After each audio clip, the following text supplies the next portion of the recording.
cause I'm gon' walk that shit for real. Couple of pills inside of my pockets, get shit poppin', I don't wanna feel. In my way driving the south, I ain't gotta touch the wheel. Dang, everybody got something to say. I think she just want me cause the bugs that I made. Say you in the field, okay, what's up, make a play. My whole gang gon' eat, don't cook it up, make a play.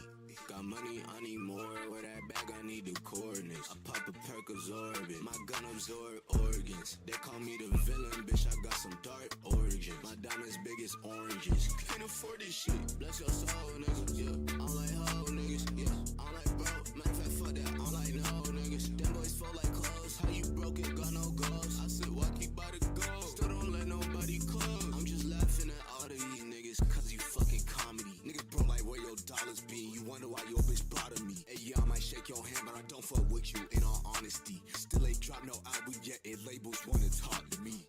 Nigga, that's how shit be. Nigga, that's how shit go. Shawty know I got dough. Tryna take off my clothes. Yeah, I know where this shit gon' go. Yeah, that's why I don't trust these hoes. He acting tough, I sent the Addy and he still ain't go. I need him. Yeah, I ain't tryna hear you talk, cause I'm gon' walk that shit for real. Couple of pills inside of my pockets, get shit poppin', I don't wanna feel. In my way driving the south, I don't even gotta touch the wheel. Dang, everybody got something to say.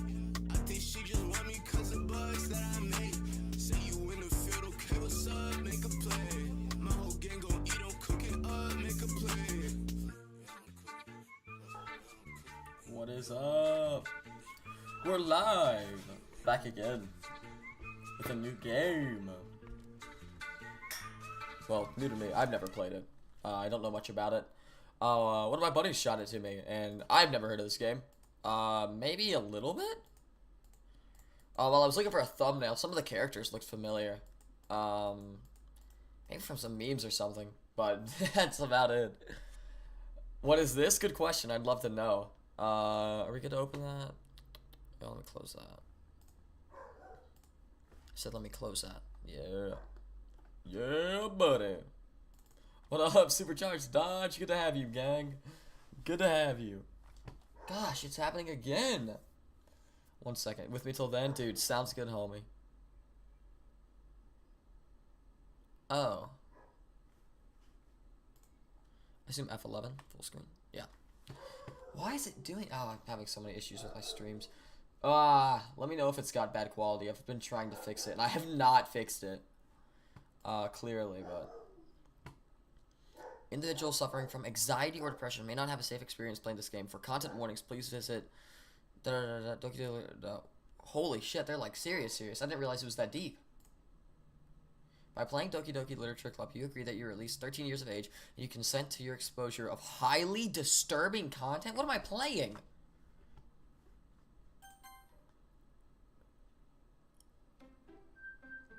Team Salvato. This game is not suitable. Okay, not. I'm terrified, bro. What? Text speed. How's sound volume sound? Help quit. This new game. Bruzel. That's my name, baby. Here we go. Hey! I see an annoying girl running towards me from the distance, waving her arms in the air like she's totally oblivious to any attention she might draw to herself. The girl is Sayori. Sayori? I'm gonna say Sayori from now on. My neighbor and good friend since we were children. You know, the kind of friend you'd never see yourself making today, but it just kind of works out because you've known each other for so long. We used to walk to school together on days like this, but starting around high school, she would oversleep more and more frequently, and I would get tired of waiting. But if she's going to chase after me like this, I almost feel better off running away. However, I just sigh and idle in front of the crosswalk and let Sayori catch up to me. I overslept again, but I got you this time. Maybe, but only because I decided to stop and wait for you. You say that like you were thinking about ignoring me. That's mean. Well, the people stare at you for acting weird, then I don't want them to think we're a couple or something.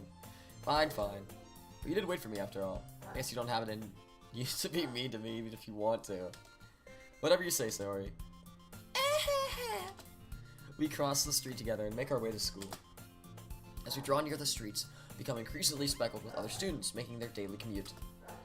By the way, have you decided on a club to join yet? A club? I told you already, I'm really not interested in joining any clubs. You know, after that test, you're like, ah! I haven't been looking either. That's not true. You told me you would join a club this year. Did I? I'm sure it's possible that I did in one of your many conversations where I dismissively go along with whatever she's going on about. Sayori likes to worry a little too much about me when I'm perfectly content just getting by on the average while spending my free time on games and anime. I was talking about how I'm worried that you won't learn how to socialize or have any skills before college. Your happiness is really important to me, you know. And I know you're happy now, but I die at the thought of you becoming a NEET in a few years because you're not used to the real world. Why so early? No, I've been late, man. That's why. You trust me, right? Don't make me keep worrying about you. Alright, alright. I'll look at a few clubs if it makes you happy. No promises, though. Will you at least promise me you'll try a little? Yeah, I guess. Yeah! Why do I let myself keep getting lectured by such a carefree girl? More than that, I'm surprised I even let myself relent to her. I guess seeing her worry so much about me makes me want to ease her mind at least a little bit. But even if she does exaggerate everything inside her head. The school day is as ordinary as ever, and it's over before I know it. After I pack up my things, I stare blankly at the wall looking for an ounce of motivation. Clubs. Sayori wants me to check out some clubs. Guess I have no choice but to start with an anime club. Hello! What up, Manny? Sayori must have come into the classroom while I was spacing out. What am I doing? I don't know. Some anime game. I reckon. I look around and realize that I'm the only one left in the classroom. Apparently this is a really scary game. Like, I'm not kidding. Like, this is apparently, like, really, really sad. It gave a bunch of... Or sad? I don't know if it's sad or scary. It gave a bunch of warnings about anxiety and depression. So, I wish I knew. I thought I'd chat you up coming out of the classroom, but I saw you just sitting here spacing out, so I came in. Honestly, you're even worse than me sometimes. I'm impressed. You don't need to wait up for me if it's going to make you late to your own club.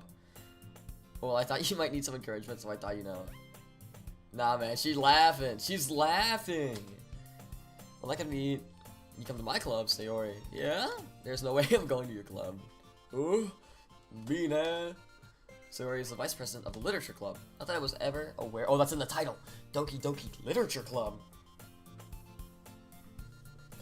Not that I was ever aware that she had any interest in literature. In fact, I'm 99% sure she only did it because she thought it would be fun to help start a new club. Since she was the first one to show interest after the one who proposed the club, she would inherit it vice president. That said, my interest in literature is guaranteed to be even less. Yeah, I'm going to the anime club. Come on! Why do you care so much? Well, I kind of told the club yesterday I would bring in a new member. And Natsuki, new name, made cupcakes and everything. Don't make promises you can't keep. I can't tell if Sayori is really that much of an airhead, or she is so cunning as to have planned all of this out. What up, Eldridge? Dude, I love Jigglypuff. I need a Jigglypuff plushie, dude. I need one. Let on the long side. Fine, I'll stop by and get a cupcake. Let's go! That's my gang. And thus, today marks the day I sold my soul for a cupcake. I dejectedly follow Sayori across the school and upstairs. A section of the school I rarely visit because generally used for third-year classes and activities. Sayori, full of energy, swings open the door. Everyone, the new member! The fact they made a Friday Night Funkin' mod out of this alone. Whoa, hello! Damn! Welcome to the Literature Club. It's a pleasure meeting you. Sayori always says nice things about you. Why do you look like that? Maybe it's just the anime 3/4 view. No, because you look she looks normal. What's going on here? Why are you off-putting? I think it's how far her eyes are apart. It's like my brain is trying to process it as a 2D image when it should be a 3D one. That's what it feels like. What the? That's weird. Seriously? You brought a boy? Way to kill the atmosphere. Hello. I like the bow. It's pretty cool. Ah, Ruzel, what a nice surprise. You're live early? No, I've been live late. I have been live late. I should be live at 7:30 is when I should be live. And guess what? I'm still kind of late today, but that's okay. Ah, Ruzel, what a nice surprise. Welcome to the club. Have I met this girl before? This club is full of incredibly cute girls. Oh my god! What are you looking at? If you want to say something, say it. Sorry, Natsuki. Okay, that's Natsuki. We have that. The girl with the sour attitude, whose name is apparently Natsuki, is the one I don't recognize. Okay, good to know. So we don't know Natsuki. Man, I was driving my pop's minivan at that time. 7:30. What do you mean? What up, RG? Her small figure makes me think she's probably a first year. She's also the one who made cupcakes, according to Sayori. You can just ignore her when she gets moody. That's... Oh, wait, it was replaced. I would realize that's not the other girl. Sayori says that quietly into my ear, then turns back towards the other girls. Anyway, this is Natsuki, always full of energy, and this is Yuri, the smartest in the club. Been driving since 9. Dude, same boat. I've been driving around 8 or 9. Hell yeah. Don't say things to me like that. Yuri, who appears to... Yuri? Not yeah. Who appears comparably more mature and timid, seems to have a hard time keeping up with people like Sayori and Natsuki. Ah, well, it's nice to meet you both. And it sounds like you already know Monika, is that right? That's right. It's great to see you again. I don't know this person. She smiles sweetly. We do know each other. Well, we rarely talk, but we were in the same class last year. Okay, good to know. Getting some context. Monika was probably the most popular girl in class. Smart, beautiful, athletic, basically completely out of my league. So having her smile at me is so genuinely feels a little... You too, Monika. Come sit down. We made room for you at the table, so you can sit next to me or Monika. I'll get the cupcakes. Hey, I made them. I'll get them. Sorry, I got a little too excited. And how about I make some tea as well? The girls have a few desks arranged to form a table. As Sayori had mentioned, it's been widened so that there is one space next to Monika and one space next to Sayori. Natsuki and Yuri walk over to the corner of the room, where Natsuki grabs a wrapped tray and Yuri opens the closet. Still feeling awkward, I take a seat next to Sayori. Natsuki proudly marches back to the table, tray in hand. I can have fun with a game like this? Yeah, what do you mean? Are you ready? Ta-da! Whoa! Natsuki lifts the foil off the tray to reveal a dozen white fluffy cupcakes, decorated to look like little cats. Hello, dog. I don't know if can y'all hear that? Can y'all hear the dog in the background? You definitely can. The whiskers are drawn with icing. Little pieces of chocolate were used to make the ears. So cute. I had no idea you were so good at baking, Natsuki. Give the boy some food. That dog has been fed. I gave him some of my pizza. He's good. And he also has food out. That dog just barks a fuck ton. Just hurry and take one. Sayori grabs one first, then Monika. I follow. It's delicious. Sayori talks with her mouth full and has already managed to get icing on her face. I turn the cupcake around in my fingers, looking at the best angle to take a bite. Natsuki is quiet. I can't help but notice her sneaking glances in my direction. Is she waiting for me to take a bite? I finally bite down. The icing is sweet and full of flavor. I wonder if she made it herself. This is really good. Thank you, Natsuki. Why are you thanking me? It's not like haven't I heard this somewhere before? Made them for you or anything? Huh? I thought you technically did. Sayori said, well, maybe, but not for you. You dumbass.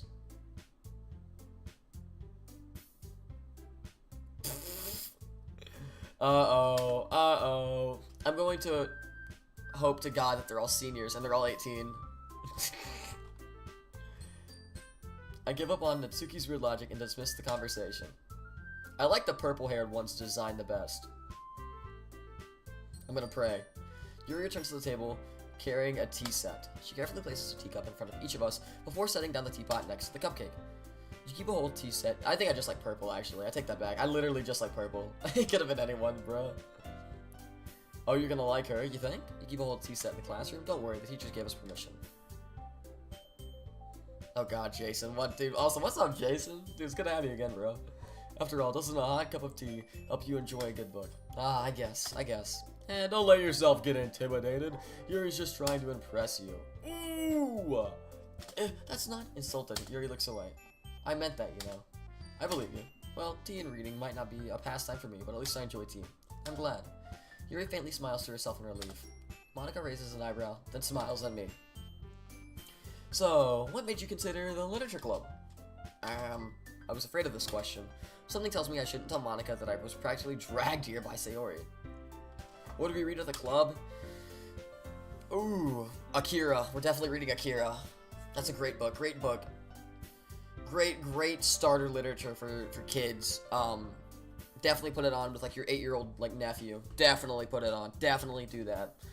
Well, I haven't joined any clubs yet. If it's not obvious, I'm being incredibly ironic. Do not put on Akira in front of your nephew or let them read it. It's so bad. Well, I haven't joined any clubs yet, and Sayori seems really happy here, so that's okay. Don't be embarrassed. We'll make sure how to feel right at home, okay? Why would you want a book to fix cars when you could fix a book with fix a car with YouTube? Fix a book with YouTube. Fix a book with a car. See? As president of the literature club, it's my duty to make the club fun and exciting for everyone. Monica, I'm surprised. How come you decided to start your own club? You could probably be a board member for any of the major clubs.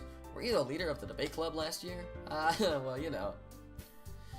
I can't stand all the politics around the major clubs. Feels like nothing but arguing around the budget and publicity and how to prepare for events. I'd much rather take something I personally enjoy and make something special out of it. And if it encourages others to get into literature, then I'm fulfilling a dream. Monica really is a great leader. Yuri also nods in agreement. I'm surprised there aren't more people in the club yet. It must be hard to start a new club. You can put it that way. Not many people are very interested in putting out all the effort to start something brand new, especially when it comes to something that doesn't grab your attention like literature. You have to work hard to convince people that you're both fun and worthwhile, but it makes school events like the festival that much more important.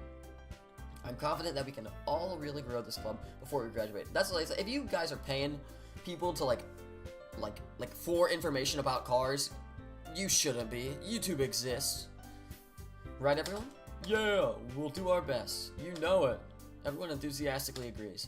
Such different girls all interested in the same goal. Monica must have worked really hard just to find these three. Class 09. I have not. That sounds interesting, though. Tell me about it. Maybe that's why they were also delighted by the idea of a new member joining, though I still don't really know if I can keep up with their level of enthusiasm about literature. So, Ruzel, what kind of things do you like to read? Well, considering how little I've read these past few years, I don't really have a good way of answering that. Manga? I mutter quietly to myself, half joking. Natsuki's head suddenly perks up. Looks like he wants to say something, but keeps quiet. Not much of a reader, I guess. Well, that can change. What am I saying? I spoke without thinking it, after seeing Yuri's sad smile. Anyway, what about you, Yuri? Well, let's see. Yuri traces the rim of her teacup with her finger. My favorites are usually novels that build deep and complex fantasy worlds. The level of creativity and craftsmanship behind them is amazing to me. And telling a good story in such a foreign world is equally impressive. Yuri goes on, clearly passionate about her reading. She seems so reserved and timid since the moment I walked in, but it's obvious by the way her eyes light up that she finds her comfort in the world of books, not people. But, you know, like a lot of things, stories with deep psychological elements usually immerse me as well. Isn't it amazing how a writer can so deliberately take advantage of your own lack of imagination to completely throw you for a loop? That's weirdly specific. Anyway, I've been reading a lot about horror lately. I read a horror book once. I desperately grasped something I can relate to at a minimal level. At this rate, Yuri might as well be having a conversation with a rock. Really? I wouldn't have expected that, Yuri. For someone as gentle as you, I guess you could say that. But if a story makes me think or takes me to another world, then I really can't put it down. Surreal horror is often very successful at changing the way you look at the world, if only for a brief moment. I hate horror. Why's that? Well, Natsuki's eyes dart over to me for a split second. Never mind. That's right, you usually like to write about cute things, don't you, Natsuki? What? What? What do you mean? You left a piece of scrap paper behind the last club's meeting. It looked like you were working on a poem called Don't Say It Out Loud. Playa and give it back. Fine. Your cupcakes, your poems, everything you do is just as cute as you are. Sayori slides up behind Natsuki and puts her hands on her shoulders. I'm not cute. Natsuki, you write your own poems? Yeah, well, I guess sometimes. Why do you care? I think that's impressive. Why don't you share them sometime? No. Natsuki averts her eyes. You wouldn't like them. You're not a real one like that. You ain't mine, gang of lang. Not very confident. Not a very confident writer yet. I understand how Natsuki feels. Sharing that level of writing takes more than just confidence.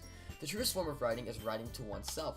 You must be willing to open up to your readers, exposing your vulnerabilities and showing them even the deepest reaches of your heart. You have writing experience too, Yuri. Maybe if you share some of your work, you can set an example and help Natsuki feel comfortable to share her feelings.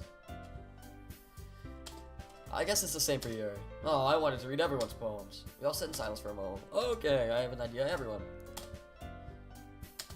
Let's all go home and write a poem of our own. The next time we meet, we'll all share them with each other. That way, everyone is even. Yeah, let's do it. Plus, now that we have a new member, I think it will help us get a little more comfortable with each other and strengthen the bond of the club. Isn't that right? She smiles at me. Hold on, there's still one problem. What's that? We're back to the original topic of me joining the club. I bluntly come forth with what's been on my mind the entire time. I never said I would join the club. Sayori may have convinced me to stop by, but I never made any decisions. I still have other clubs to look at, and I lose my train of thought. All four girls stare back at me with dejected eyes. But, I'm sorry, I thought... You all... I'm defenseless against these girls. How am I supposed to make a clear-headed decision when it's like this? That is, if writing poems is the price I need to pay in order to spend every day with these beautiful girls. Right, okay, I've decided then. I'll join the literature club. One by one, the girls' eyes light up. Dude, I need to play Lethal Company more. I need to. Yay! So he wraps her arms around me, jumping up and down. Hey, you really did scare me for a moment. If you really just came for the cupcakes, I wouldn't be super pissed. I would be super pissed. Makes it official. Welcome to the club. Okay, everyone, I think with that, we can officially end today's meeting on a good note. Everyone remember tonight's assignment, write a poem to bring to the next meeting so we can all share. Monica looks over to me once more. Look forward to seeing how you express yourself. Yeah. Can I really impress the class star Monica with my mediocre writing skills? I already feel the anxiety welling up inside me. Meanwhile, the girls continue to chit-chat as Yuri and Natsuki clean up their food. Hey, buddy. Since we're here already, do you want to walk home together? That's right, Sayori. I never walk home together anymore because she's always stayed after school for clubs. Sure. Might as well. Yeah. With that, the two of us depart to the club room and make our way home. The whole way, my mind wanders back and forth between the four girls. Sayori, Natsuki, Yuri, and of course, Monica. Will I really be happy spending every day after school in a literature club? Perhaps I'll have the chance to grow closer to one of these girls. Alrighty. Need to make the most of my circumstances, and I'm sure good fortune will find me. And I guess that starts with writing a poem tonight. Oh, beach. Ooh, music change. Ooh! Pick words you think your favorite club member will like. Something good might happen with whoever likes your poem the most. Oh, so this is like the whole dating sim. Bliss, infallible, incapable, dance, imagination, memories, massacre?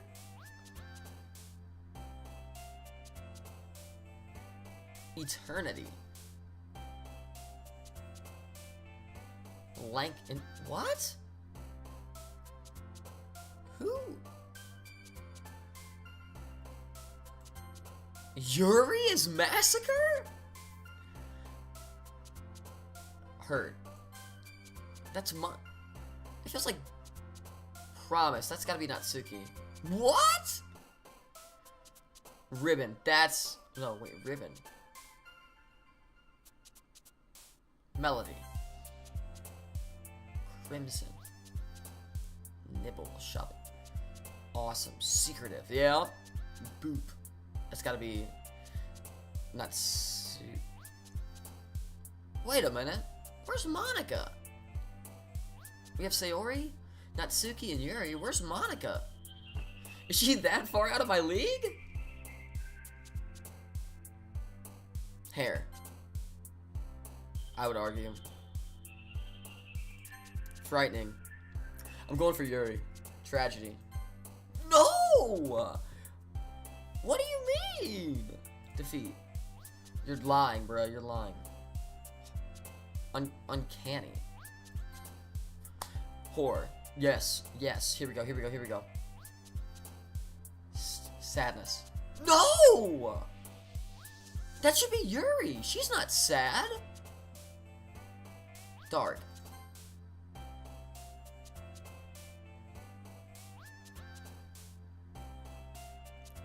What?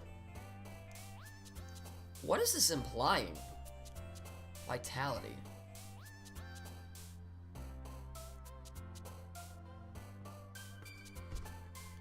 All the bad words are going for Sayori. This means something. I don't know what, but there's I don't like that. Why are all the bad ones? Oh, like wrath. Oh, well, of course. Okay. Inferno. Okay.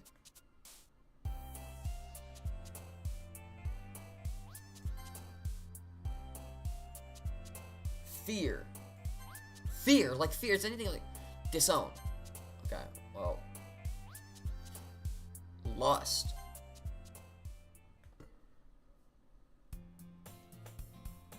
Hello. Glad to see you didn't run away on us, haha. Nah, don't worry. This might be a little strange for me, but at least I keep my word. Well, I'm back at the literature club. I was the last to come in, so everyone's already hanging out. Thanks for keeping your promise. Hope this isn't too overwhelming of a commitment for you, making you dive headfirst into literature when you're not accustomed to it. Ah, come on, like he deserves any slack. Sarah told me that you didn't even want to join any clubs this year, and last year too. I don't, dude. Why would all the? It wasn't even bad. It was like sad.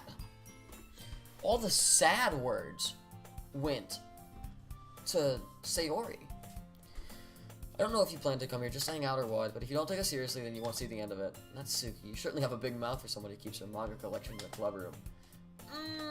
Natsuki finds herself stuck between saying Monica and manga. Manga is literature.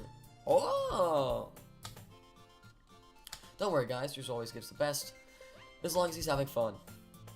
He helps me with busy work without even asking, like cooking, cleaning my room. How dependable. Sayori, that's because your room is so messy it's distracting, and you almost set your house on fire once. Is that so? You two are really good friends, aren't you?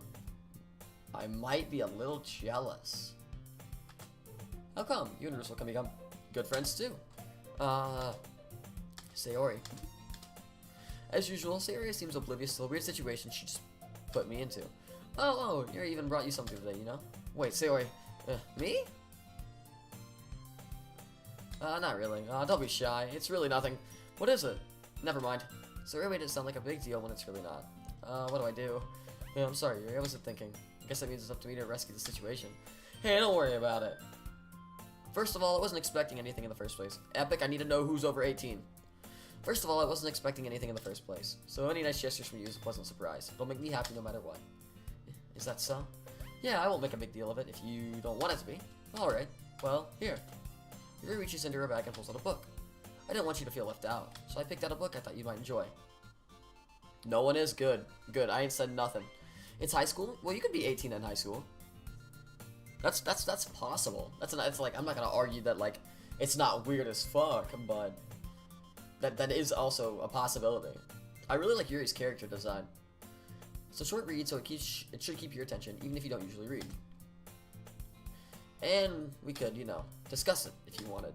How's this girl accidentally being so cute? She even picked out a book she thinks I'll like, despite me not reading much. Yuri, thank you, I'll definitely read this.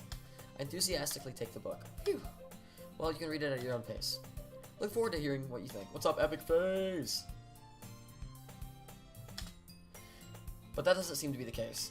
I'll catch you tomorrow. Dude, Dodge, thanks for swinging by, homie. I appreciate it. Sayori and Monica are having a cheery conversation in the corner. Jay! Dude, how many bikes does your brother have, bro? Tell me. Yuri's face is already buried in the book. I can't help but notice her intense expression, like she was waiting for this chance. Meanwhile, Natsuki is rummaging around in the closet. See ya, homie. I'm really curious to talk to Yuri a little bit more, but at the same time, I would feel bad for distracting her from her reading. I catch a glimpse of the cover of her book. It looks like the same book she lent to me. More than that, she seems to be on the first few pages. Crap. I think she noticed me looking at her. She sneaks another glance at me, and her eyes meet for a split second.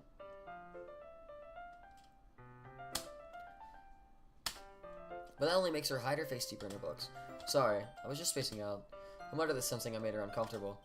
Oh, it's fine. If I was focused, then I probably wouldn't have noticed in the first place. You have 20 bikes. That's fucking insane, Jay. But I'm just rereading a bit of this, so that's the book that you gave me, right? I wanted to reread some of it. Not for any particular reason. Just curious how come you have 2 copies of the same book. Well, when I stopped at the bookstore yesterday... that's not what I meant. I mean, I just happened to buy 2 of them. I see. There's something fairly obvious here that Yuri isn't telling me, but I decided to let it go. I'll definitely start reading it soon. Epic Face. I can't agree with you on that, bro. I can't be talking about... No, that's a line I can't cross. Nope. I think they all are beautiful young ladies in a not sexual way, and that's as far as I'm gonna go there. I'm glad to hear. Once it starts to pick up, you might have a hard time putting it down. It's a very engaging and relatable story. Is that so?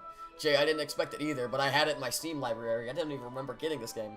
What's it about anyway? Well, Yuri closes the book and scans her eyes over the back. The book is titled Portrait of Markov. There's an ominous-looking eye symbol on the front cover. Ooh, freaky. Alright, I just wanted to make sure I didn't accidentally give you anything away. Basically, it's about this girl in high school who moves in with her long-lost younger sister. But as soon as she does, her life gets really strange. She gets targeted by these people who escaped from a human experiment prison. And while her life is in danger, she needs to desperately choose who to trust. No matter what she does, she ends up destroying most of her relationships, and her life starts to fall apart. Spoken like a true old head. God bless, youngin', God bless. That's kind of dark, isn't it? You made it sound like it was going to be a nice story, so that dark turn came from nowhere. You saw that cryptic-ass eye on the cover. There's no way. Tee-hee-hee. Yuri gently giggles all of a sudden. Are you not a fan of this sort of thing? No, it's not that. Jay, do you like buy and sell them, or like do you just keep all of them? Or are you like a bike hoarder, like people hoard guns? Nah, it's not like that. I mean, I can definitely enjoy those kinds of stories, so don't worry. Dude, Epic, you're all good. Thanks for tuning in, bro. Enjoy this as background music. I hope so. Hell yeah, Epic, I'll check that out. Yeah, I totally forgot that Yuri is into these things. She's so shy and reclusive on the outside, but her mind seems to be completely different. It's just that those kind of stories, they challenge you to look at life from a strange new perspective. When horrible things happen, not just because someone wants to be evil, but because they have their own goals, or their own philosophy that they believe in. Then suddenly, when you thought you related to the protagonist, they're made out to be a naive one for letting their one-sided morals interfere with the villain's plans. I'm rambling, aren't I? Not again. I'm sorry. It's okay! I haven't lost interest or anything. Well, I guess it's alright then. But I feel like I should let you know that I have this problem. When I let things like books and writing swell my thoughts, I kind of forget to pay attention to other people. So I'm sorry if I end up saying something strange. And please stop me if I start talking too much. I really don't think you need to worry. That just means you're passionate about reading. The least I can do is listen. It's a literature club after all. Oh, that's true. In fact, might as well get started reading it, right? Welcome back, Milk. Yeah, you don't have to. What are you saying? Just a moment ago, you said you were looking forward to it. Let me just get the book. Quickly retrieve the book that I had put into my bag. Alright, it's fine if I sit here, right? Step into the seat next to Yuri's. Huh, yeah. Are you sure? You seem a little apprehensive. I'm sorry. It's not that I don't want to. It's just something I'm not very used to. That is, reading in company with someone? I see. Well, just tell me if I end up distracting you or anything. Alright. Open up the book and start the prologue. I seem to understand what Yuri means about reading in company. It's as if I can feel her presence over my shoulder as I read. It's not a particularly bad thing, maybe a little distracting, but the feeling is somewhat comforting. Yuri's in the corner of my eye. I realize that she's not actually looking at her own book. I glance over. She looks like she's reading from my book instead. Sorry. I was just... Yuri, you really apologize a lot, do you? I do? I don't really mean to. Dude, I feel you, gang. I feel you. I apologize a lot, too. It's okay. I mean... Heard this one... Heard this Wait, here. This... Not heard. God. Little cat! Dude, it's been a while! What's up, gang? Here. This should work, right? I slide my desk until it's up against Yuri's and hold my book more in between the two of them. Ah. I suppose so. Yuri timidly closes her own copy. Once we each lean in a little bit, our shoulders are almost touching. It feels like my left arm is in the way, so I instead use my right hand to hold the book open. I guess it makes it kind of difficult to turn the pages. Here. Ooh. The character is playing. He's spitting game. Yuri takes her left arm and holds the left side of the book between her thumb and her forefinger. I do the same with my right arm on the right side of the book. That way, I turn a page and Yuri slides it under her thumb after I flip to her side. But in holding it like this, we're huddled even closer together than before. It's actually kind of distracting. I can feel the warmth of her face. Are you ready? Yeah? To turn the page. Sorry. I think I got a little distracted for a second. I glance over at Yuri's face, and our eyes meet. I don't know how I'll be able to keep up with her. That's okay. You and Yuri right now, dude, we're spitting game. Not me, because I'm over the age of 18, but the character is spitting game. I feel like a wingman. You're not used to reading, right? I don't mind being patient if it takes you a bit longer. It's probably the least I can do, since you've been so patient with me. Yeah, thanks. We continue reading. Yuri no longer asks me if I'm ready to turn the page. Instead, I just assume that she finishes the page before me, so I turn it by my own volition. We continue the first chapter in silence. Even so, turning each page almost feels like an intimate exchange, my thumb gently letting go of the page, letting it flutter over to her side as she catches it under her thumb. Hey Yuri, this might be a silly thought, but the main character kind of reminds me of you a little bit. You think so? How does she? Well, I guess she's more blunt in a lot of ways. But she's also second guesses all the things she says and does. Like she's afraid she'll do something wrong. It's not like I can see into your head or anything. But they're kind of reminiscent of some of your mannerisms. I see.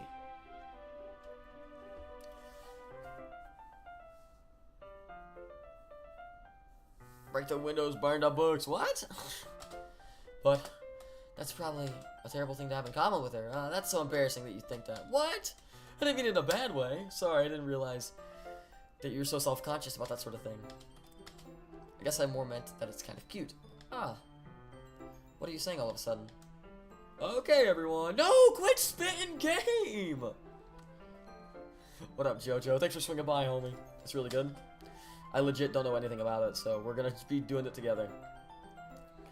Jay, what's the best bike ever made? What's the best dirt bike ever made? CC, 2-stroke, 4-stroke? Let me know what it is. I need to know. I think it's about time that we share today's poems. Hey, what's the worst bike ever made? Just to top it off. Share our poems. We don't have enough time if you wait too long. Yuri exhales. Spared from finishing your thought. Is that right, Yuri? You look kind of down. I'm sorry if you haven't been looking forward to this. It's not that. What's up, Ahmad? It's not, it's fine. Yuri releases her hand from the book, causing it to close on top of my thumb. Alright, I guess I'll do some more reading tonight. Or would you prefer I only read it with you? I guess I don't have too much of a preference either way. In that case, I'll read a little more tonight. It'll be more fun to read with you after it picks up a bit, you know? That's good reasoning. In that case, feel free to finish this first 2 chapters in your own time. Alright. Stand up, take a mental note. I don't know anything about this game, Ahmed. Please no spoilers. I have no idea if Monica's the villain. I don't know. By the way, did you remember to write a poem last night? Yeah! I can't believe I agreed to do something so embarrassing. Oh, no? Okay. Is it legal to keep a seal as a pet? Probably not, but it depends on the country you live in. Well, now that everyone's ready to, why don't we find something to share with? I can't wait! Sarah is on a wrinkled sheet of loose leaf torn from a spiral notebook. On the other hand, Monica wrote hers in her composition notebook. I can already see Monica's pristine handwriting from where I sit. Natsuki and Yuri reluctantly comply as well, reaching into their bags. I do the same myself.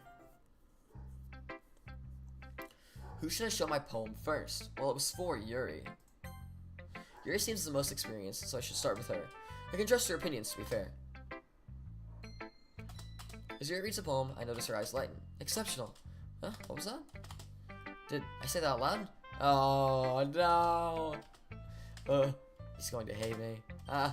You really didn't do anything wrong, Yuri.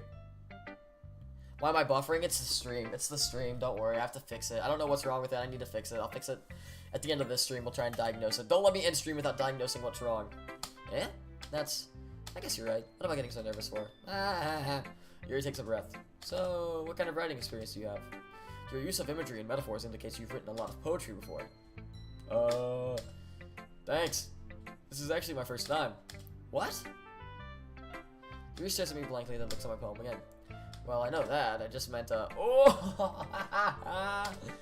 Yuri trails off, unable to find an excuse. She traces her fingers along the words in the poem as if breaking it down more thoroughly. Yeah. Okay. This is the reason I was able to tell. And also, if you're buffering a lot on stream, just rewind 5 seconds and it'll catch up to itself. The delay is worth not buffering.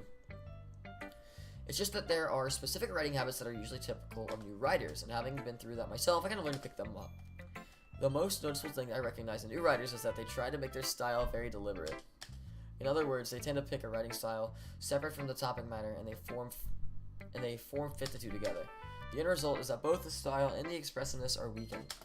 Once Yuri finds her train of thought, it's as if her demeanor totally changes. Her stammering is completely gone, and she sounds cool, I guess. I don't know, I didn't read that last part. Of course, that's not something you can be blamed for. There are so many different skills and techniques that go into writing even a simple poem. Not just finding them and building them, but getting them to work together is probably the most challenging part. It might take you some time, but it all comes with practice and learning by example, and trying new things. I also hope that everyone else in the club gives you valuable feedback. Natsuki's a little biased. Biased? Well, never mind. I shouldn't be talking about people like that. Sorry. It's fine. Not sure who Yuri's apologizing for. Do you mind if I read your poem now? Please do. I'd love to share my thought process behind it. Yuri smiles dreamily, as if that's a rare opportunity for her. Grouchy! Welcome back, welcome back! After all, isn't this a literature club? Oh, here we go, something. Okay. Ghost under the light. Damn, dog, that dog barking. He go, around, around. Damn, damn. Anyways. Yeah, probably. YouTube's really bad about automatically doing it. The tendrils of my hair illuminate beneath the amber glow, bathing.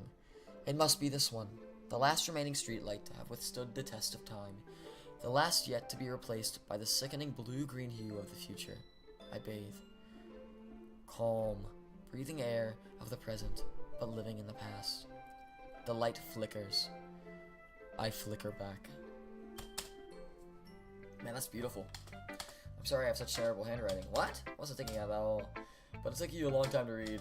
Ah, well. Whoa, how did you know that? Well, I just don't read script very often. I actually think your handwriting is pretty. Huh? That's a relief. Also, I like the poem, even though it's short. It's really descriptive. It wasn't too short. I usually write longer poems. Not at all. Really glad you like it. I'll be honest. Since it's our first time sharing, I wanted to write something a little more mild. Something easy to digest. Are you into ghosts? Uh-huh. Actually, the story isn't about ghosts at all. Yeah, duh. It's about it's like to take over the future. I must have missed the point. No! Turret plus main room equals too much fun in Lethal Company. Well, I suppose you did only glance over it after all, but I remember that poets often express their thoughts, feelings, and experiences in their work. They usually do more than tell a simple story or paint a picture. Can you name yourself anything? In this game? Yeah, there's like a name option. In this case, perhaps the subject of the poem is only being symbolically compared to a ghost, lingering in her last remaining place of comfort, unable to let go of the past, and soon to be left with nothing. That's a lot more solemn putting it that way. I hadn't even thought of that. I did. Wingman right here, I did. That's impressive. That's nothing. Yours was impressive too, so nah. If anything, I could probably learn a thing or two from you. You think so? Yeah, you're the most experienced in here. Duh. Yeah, of course. You know, I was really nervous about doing all this, but in the end, I enjoyed it. There's a save option. I'm going to keep doing my best for you. Me too. Who's next? I guess Sayori. Check in with Sayori. This is a good poem. Are you sure it's your first time? Hell, it's not that good. I'm the kind of guy who'd be writing poems in his spare time, huh? Yeah, I guess you're right. But that's why it impressed me. Well, to be honest, I was afraid that you wouldn't do it seriously, or that you wouldn't write one at all. I'm really happy you just wrote one. It reminds me of how you're really part of the club now. Not to mention the fact that I'm standing in front of you in the club room. What the frick? Pardon my lack of engagement. Yeshua, what up, gang? Dude, thanks for swinging by, homie. Well, of course. Well, not really into this, but you know, yeah. It's like I said before. Deep down, you're not selfish at all, you know. Trying new things like this for other people. That's something that only really good people do. Thanks, Sayori. I'm not sure if Sayori sees the full picture of my motive here. Then again, I can't deny that she's part of the reason I joined. Knowing how much this means to her and all, yeah. I'm going to make sure you have lots of fun here, okay? That will be my way of thanking you. Alright, I'm going to hold you to that then. Hooray! Read the poem. Dear sunshine, the way you glow through my blinds in the morning, it makes me feel like you miss me. Kissing my forehead to help me out of bed, making me rub the sleepy from my eyes. Are you asking me to come out and play? Are you trusting me to wish away a rainy day? I look above, the sky is blue. It's a secret, but I trust you too. If it wasn't for you, I could sleep forever. But I'm not mad. I want breakfast. See you, Grouchy. Thanks for swinging by. Yuri's poem is way better. Did you wait until this morning to write this? No, just a little bit. I forgot to do it last night. Well, at least I still tried my best. I didn't mean to say that it was a bad poem. It just came out nice, or how should I put it? It sounds just like you. Really? Yeah, especially that last line. I made eggs and toast. No, you were late to school? It's bad to skip breakfast. That is true. Very true. I get cranky. Well, I guess there's no point in arguing. Anyway, thanks for showing me. This was so much fun. Yeah, no, it was weird. I could sleep forever. That's a weird line. That line was like seemed like weirdly like deep. Without you, I could sleep forever. That one just stuck out.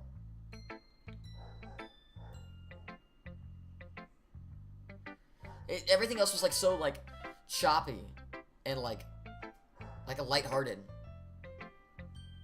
That's what just threw me off. Monica's the best, but next time I won't forget. I'm gonna write the best poem ever. Well, I guess look forward to it. Hooray! Fuck Natsuki. She hates me anyways. What up? Having a good time? Oh, good to hear. By the way, since you're new and everything, have you ever heard any suggestions for the club, like new activities or things we can do better? I'm always listening. Don't be afraid to bring things up. Alright. Okay, I need to get a drink. My throat is like starting to light up. I've been talking a lot. Be right back. You guys enjoy time with Monica.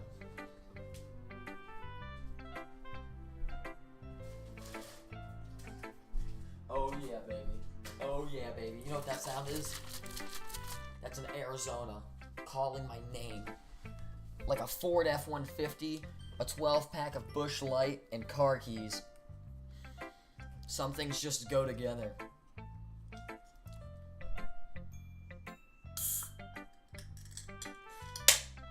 I swear, every time I see a car wreck on the news, it's always an F-150.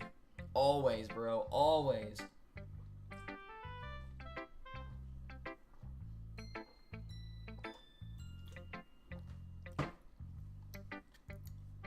Yeah, buddy. Alright, we're ready to go. I needed that. My throat was starting to get a little lit up.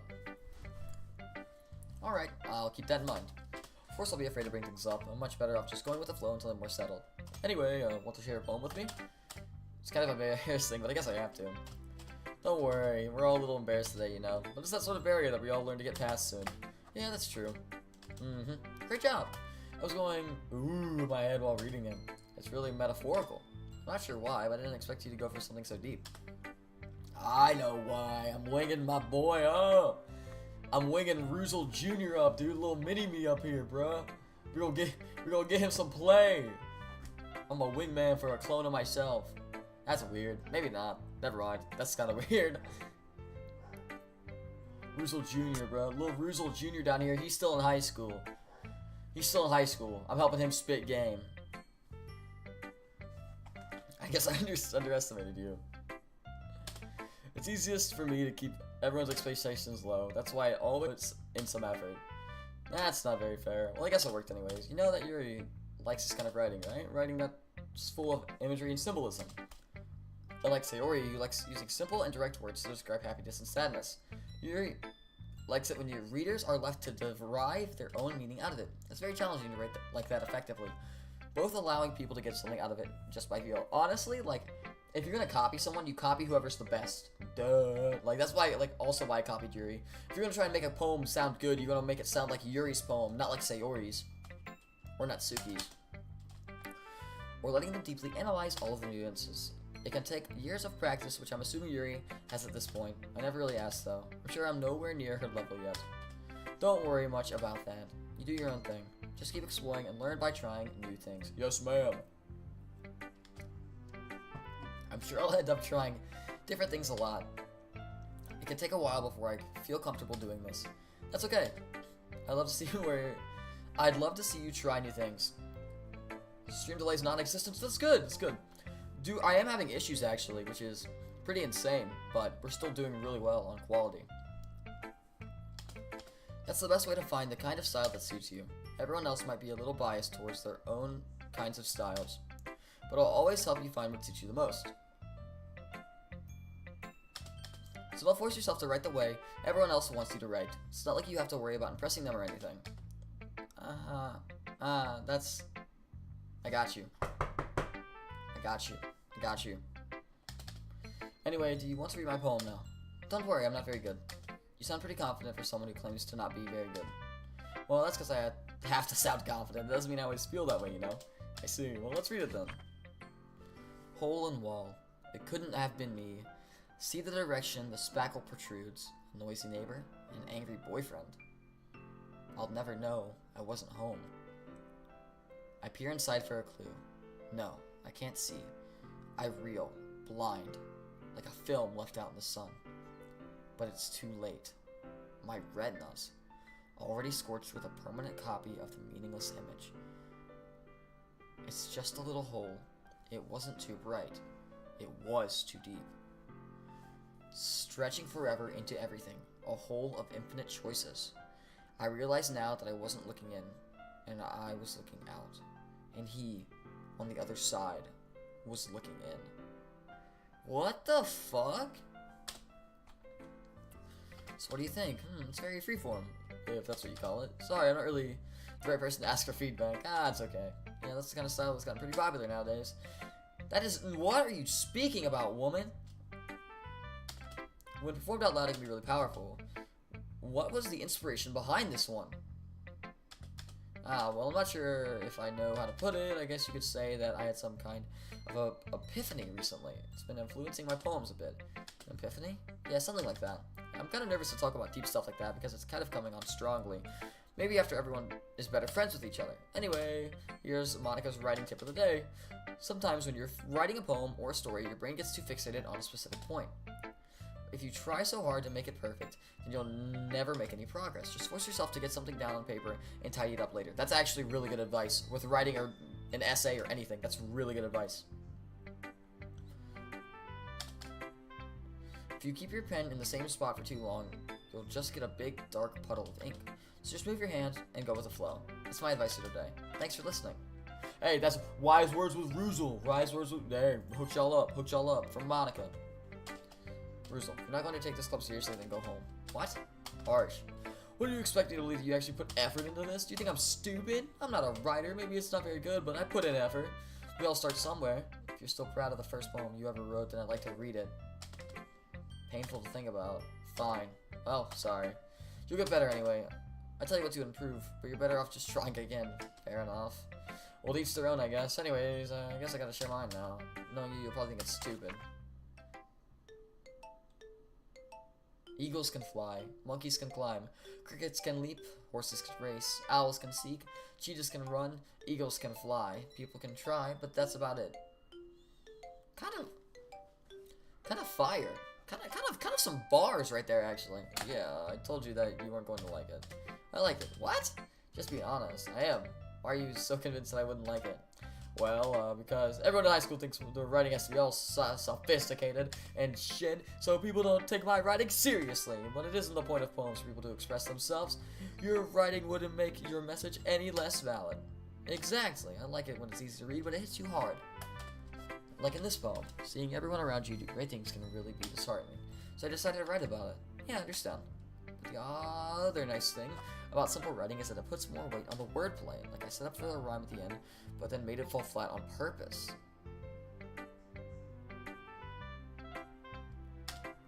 Helps bring out the feeling in the last line, so you did. I guess more went into that than I realized. That's what it means to be a pro. I'm glad you learned something. Didn't expect that from the youngest one here, did you? Nah, I guess not. Decided to humor her with the last comment. I don't really care how old everyone is, but if Natsuki is feeling proud, then I won't take that away from her. Whew. Guess that's everyone. Glance around the room. That was a little more stressful than I anticipated. It's as if everyone is judging me for my mediocre writing abilities. Even if they're just being nice, there's no way my poem can stand up to theirs. It's a literature club after all. I sigh. I guess that's what I ended up getting myself into. Across the room, Sayori and Monica are happily chatting. My eyes land on Yuri and Natsuki. What's up, Clover? What do you mean, oh nah, oh nah nah, what? They're... Gingerly. I've never heard that word. They exchange sheets of paper sharing their respective poems. As they read in tandem, I watch each of their expressions change. Natsuki's eyebrows furrow in frustration. Meanwhile, Yuri smiles sadly. What was this? Language? Huh? Did you say something? Oh, it's nothing. I'm out. Oh, okay. Okay, bye, Clover. I'll come. I guess you could say it's fancy. Thanks. Yours is cute. Cute? Did you completely miss the symbolism or something? It's clearly about the feeling of giving up. How can that be cute? I'm not spoiling anything. You okay? If you're that worried about it, I guess I'll see you around. I know that. It just meant the language, I guess. I was trying to say something nice. You mean you have to try that hard to come up with something nice to say? Quit being a shithead, Natsuki. God. Thanks, but it really didn't come out nice at all.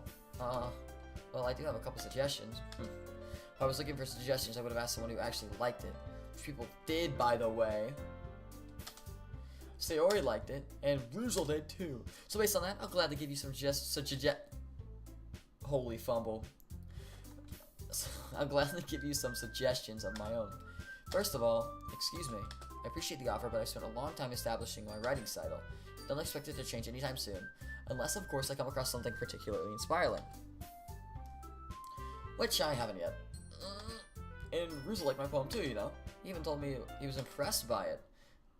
Natsuki. Oh, music. What the fuck? Oh. I didn't realize you were so invested in trying to impress our new member, Yuri. Huh? That's not what I... Hey! Chris Long! Chris Long is now gaming. Chris Long is now gaming. He gaming. I heard that boy, he gaming. You know that boy Chris Long? I know that boy, he gaming. Yuri stands up as well. Maybe you're just jealous that Ruzel appreciates my advice more than he appreciated yours. Huh? And how do you know that he didn't appreciate my advice more? Are you that full of yourself? No, if I was full of myself, I would deliberately go out of my way to make everything I do overtly cute. Oh, she's going bar for bar! She's going band for band! What's up, Lav? Is everyone okay? Well, you know what? I wasn't the one whose boobs magically grew a size bigger as soon as Ruzel started showing up. Bro. Natsuki. Natsuki, that's a little... That doesn't involve you. I like fighting, guys. Suddenly, both girls turned towards me as if they just noticed I was standing there. Ruzel, she's just trying to make me look bad. That's not true. She started it. If she could get over herself and learn to appreciate that simple writing is more effective, then this wouldn't have happened in the first place. What's the point in making your poems all convoluted for no reason? The meaning should jump out of the reader, not force them to have to figure it out. Help me explain that to her, Ruzel. Wait, there's a reason we have so many deep and expressive words in our language. It's the only way to convey complex feelings and meaning the most effectively. I agree with that, actually. Avoiding them is not only unnecessarily limiting yourself, but it's also a waste. You understand that, right, Ruzel? Well... How'd I get into this in the first place? It's not like I know anything about writing, but whoever I agree with will probably think more highly of me. Okay, ooh, I think I can save here, right?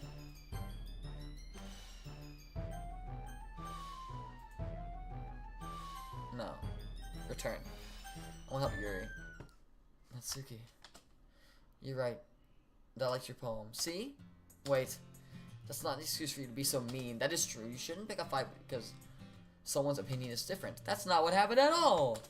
Yuri wouldn't even take my poem seriously. I understand. Yuri, you're a seriously talented writer. It's no secret that I was impressed. Well, but here's the thing. No matter how simple or refined someone's writing style is, they're still putting feelings into it, and it becomes something really personal.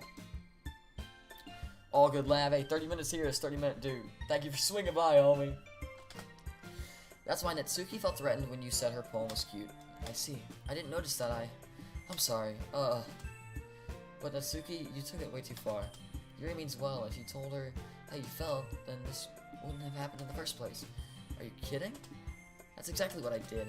It was her that... Natsuki, I think that's enough. You both said some things that you didn't mean. Yuri apologized. Don't you think you should too?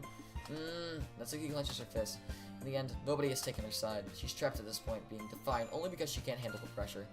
I end up feeling bad for her. Sometimes when I'm hurt, it helps to take a walk to clear my head. Stay worried, she doesn't need to... You know what? I'm going to do that. It'll spare me from having to look at all your faces right now. Without warning, Natsuki snatches her own poem up from the desk and storms out. On her way out, she crumbles up the poem in her hands and throws it in the trash. Natsuki, she really didn't need to do that. I look across the room. Yuri has her chin buried in her hands. While she stares down at the desk, I gingerly approach her and sit in an adjacent chair. Everything alright? I'm so embarrassed. I can't believe I acted like that. You probably hate me now. No, Yuri. How could anyone not have gotten frustrated after being treated like that? You handled it as well as anyone could. I don't think any less of you now. Well, alright. I believe you. Thanks, Ruzel. You're too kind. I'm thankful to have you part of this club now. It's nothing. One more thing. That one thing that Natsuki said about, you know, I would never do anything so shameful. So, what thing did Natsuki say? Well, never mind that. I'm going to make some tea. Good idea. Make enough for more than one person, okay? Yeah. Okay, everyone. It's just about time for us to leave. How did you feel about sharing your poems? It was a lot of fun. It It was worth it. How about you? Yeah, I'd say the same. It was a neat thing to talk about with everyone. Awesome. In that case, we'll do the same thing tomorrow, and maybe you learn something from your friends too. So your poems will turn out even better. I think to myself, did I learn a little bit more about the kinds of poem everyone likes? With any look, that means I can at least do a little better impressing those I want to impress. I nod to myself with newfound determination. Determination? Is that an Undertale reference? Ruzel ready to walk home? Sure, let's go. So we walk home with Sayori. Interesting. Sayori, about what happened earlier. Eh, what do you mean? You know, between Yuri and Natsuki. Does that kind of thing happen often? God, no. That's really the first time I've seen them fight like that. I promise they're both wonderful people. You don't hate them, do you? No, I don't hate them. I just wanted your opinion, that's all. I can see why they'd make good friends with you. Phew. You know, it's nice that I get to spend time with you in the club. But I think seeing you along with everyone is what makes me the happiest. And I think everyone really likes you too. That's... Every day is going to be so much fun! Looks like Sayori still hasn't caught on to the kind of situation I'm in. Sure, being friends with everyone is nice, but does it really need to stop there? We'll just have to see what the future holds, Sayori. I pat Sayori on the shoulder. I said that more to myself than to her, but it's more easy to use Sayori as an internal monologue sometimes. Okay, yeah, let's do this.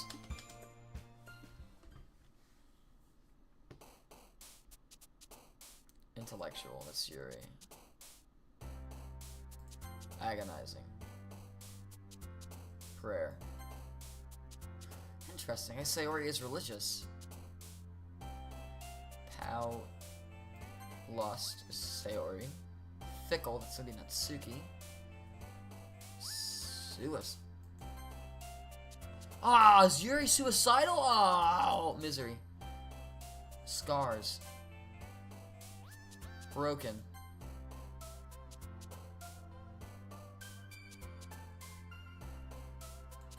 I don't like that. I hate that, actually. Are you kidding? Infallible. Death. Aura. It is a tragic. Okay, this will be the final nail in the coffin. Oh no, dude.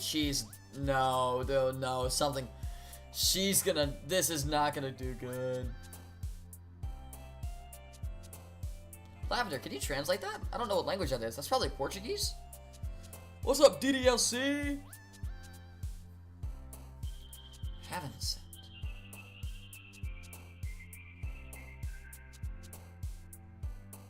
I don't know if anyone can speak Portuguese. Would anyone mind translating that for me?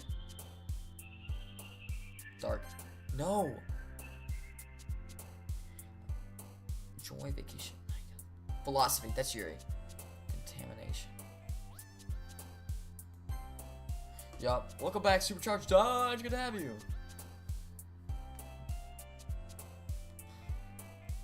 Vertigo. Dream embrace him. Unrequited. Ah! Uncanny.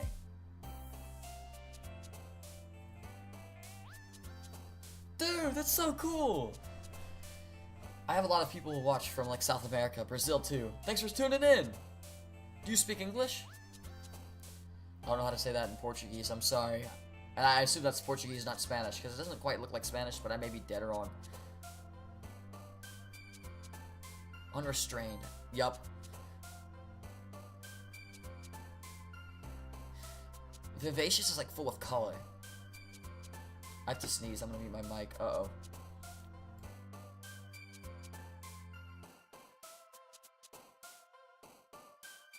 Sneeze so hard it detabbed it. Dude, Space Boy! What up, gang? And a Dahlia? Oh my gosh, having the crew come through. Cry. God! I should have known it. Another day passes, and it's time for the club meetings already. How's it going? Hey, still going through. Hey, Ruzo, yo, Sayori, looks like you're in a good mood today. Which of the Dokis would... The Dokis? Like, which one of the girls? I like Yuri a lot. Yuri is very nice. I like her design. I'm just still not used to you being in the club, that's all. I see. That's a pretty simple thing. I guess you could always, you know, But I guess it's always the simple things with you anyways. Speaking of which, I'm kinda hungry. Will you come with me to buy a snack? No thanks. What? That's not like you at all. I have my reasons. Why don't we take a look at your purse, Sayori? Huh? What? Why that all of a sudden? No reason, really. I just wanted to look at it. Sayori holy fumble. Sayori nervously retrieves her coin purse. She fumbles with the latch and gets it open. Then she turns it upside down and lets its contents spill onto the desk. Only 2 small coins fall out. I knew it. I can see right through you, Sayori. That's not fair. How'd you even know? It's simple. If you had enough money in the first place, you would have bought a snack before coming into the club room. So either you're not hungry and wanted an excuse to take a walk, or you plan to conveniently forget that you spent all your money so that I would lend you some. But there's one more thing. You're always hungry. And so that leaves the one option. Why? I give up. Don't make me feel guilty. If you feel guilty, that means you deserve to feel guilty. Yuri suddenly giggles. Huh? Didn't notice that she was listening, and her face is in her book as always. I wasn't listening or anything. It was just something in my book. Yuri! Tell Ruzo to let me borrow some fucking money. Let me take a loan now. Don't get me involved in like that, Sayori. Besides, you should only buy when you can responsibly afford. And frankly, after pulling a mischievous little stunt like that, your suffering is fair enough retribution. I didn't mean that, I got too absorbed into my books, I really like when you speak your mind here. It doesn't happen much, but it's the fun side of you. There's no way you could think that. You were right, though. I did something bad, and now I have to accept the retribution. I thought that was a typo. I was about to ask that. I was like, wait a minute, that doesn't sound right. Still coming for you, Sayori. Guess there's a little devil inside all of us, isn't there? Don't let her fool you, Ruzel. Wait, what? Don't let her fool you. What? Sayori knows exactly what she's doing. After all, she told you guys she was bringing me to the club before. She even told me, but you wouldn't have come if it weren't for the cupcakes. So I had to trick Natsuki into making them. Come on, give me more credit than that, Sayori. Ooh! Yeah! Out of nowhere, something smacks Sayori in the face and stumbles onto the desk. Ow! What was... Eh? A cookie?! Sure enough, it's a giant cookie wrapped in plastic. Yeah, this isn't really a good bedtime stream.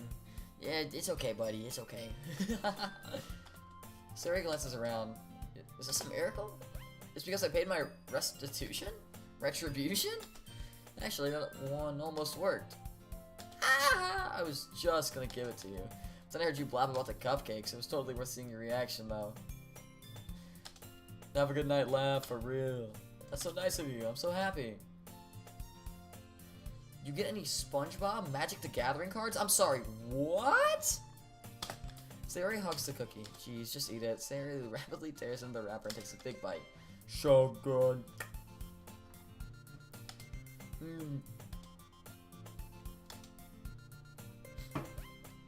I bit my tongue.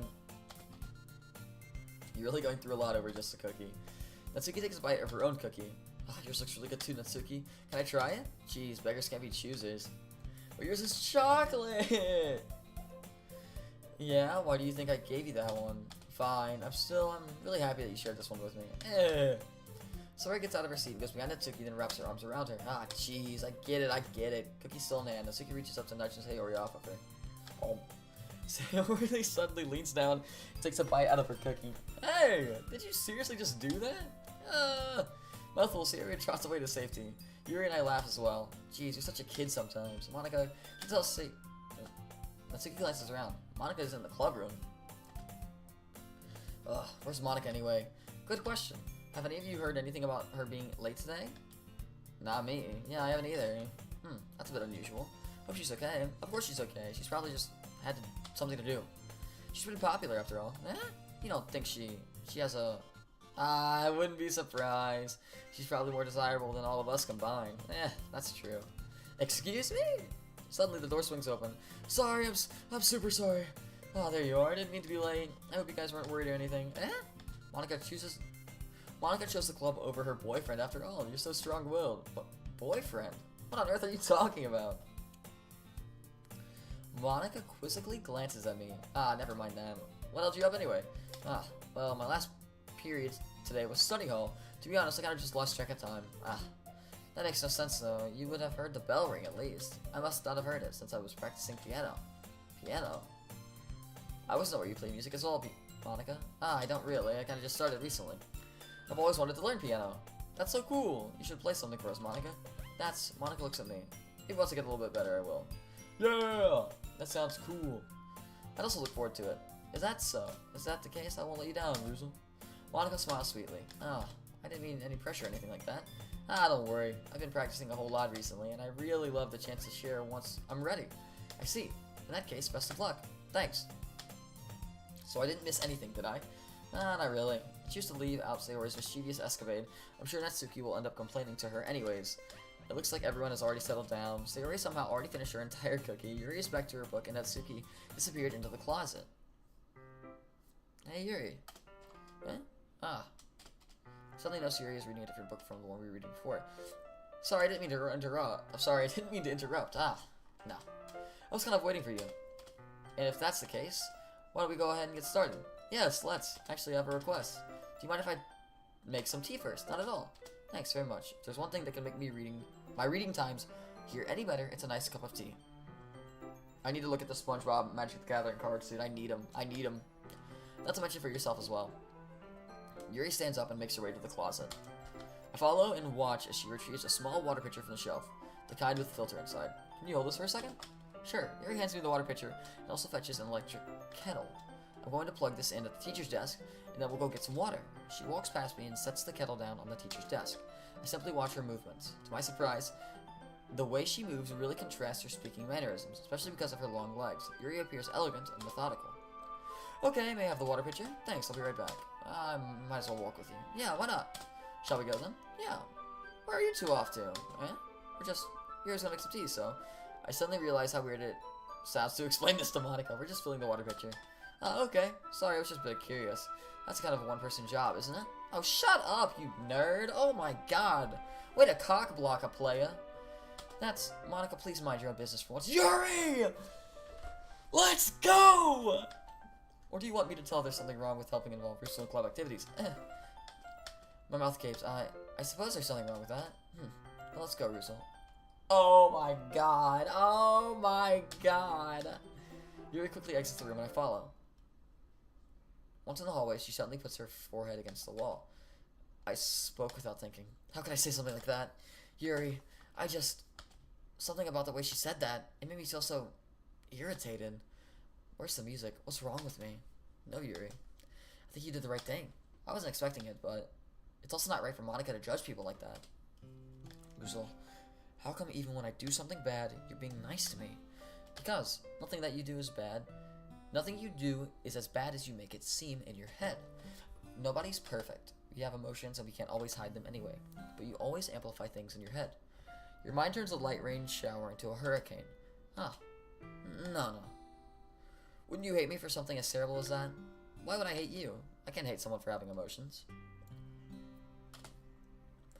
What kind of friend would do that? Yuri just told Monica off milk, dude. Like, speaking bars, bro. Friend, you say? Yuri lifts her head.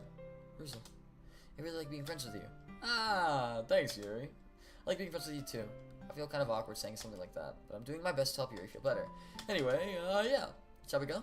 Yeah. Yuri and I walk to the nearest water fountain. Once we fill up the water pitcher, we return to the classroom. Ruzel, do you like oolong tea? Ah, yeah. Anything is fine. Very well. Yeah, cooking tea, cooking it up.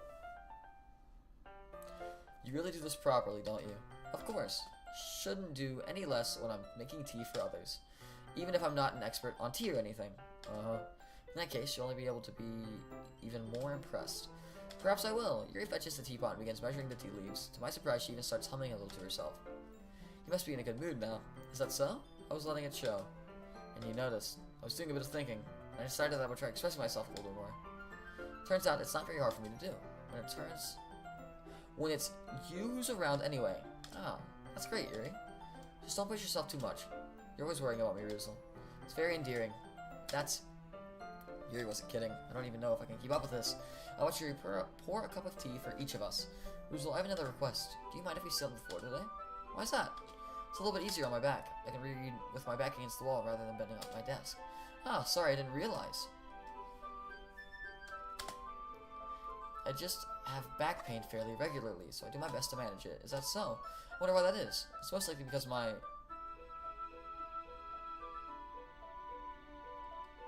Whoa, buddy, whoa. What? What do you mean? What the fuck? Wait! This happened... God damn. This happens every stream. How do people from every indie game have their own accounts with these? Oh my god! I had like 4 sands and 4 clovers in one stream. Your posture, right? Always hunched over like that while reading? Yes. I have terrible reading posture, so that's why we should sit on the floor. Fair enough, I'll go ahead and get the book. I'm actually Yuri in disguise. Thank you, Jason. I'm gonna Google that. I'm gonna very quickly Google why does Yuri say that she has bad back posture?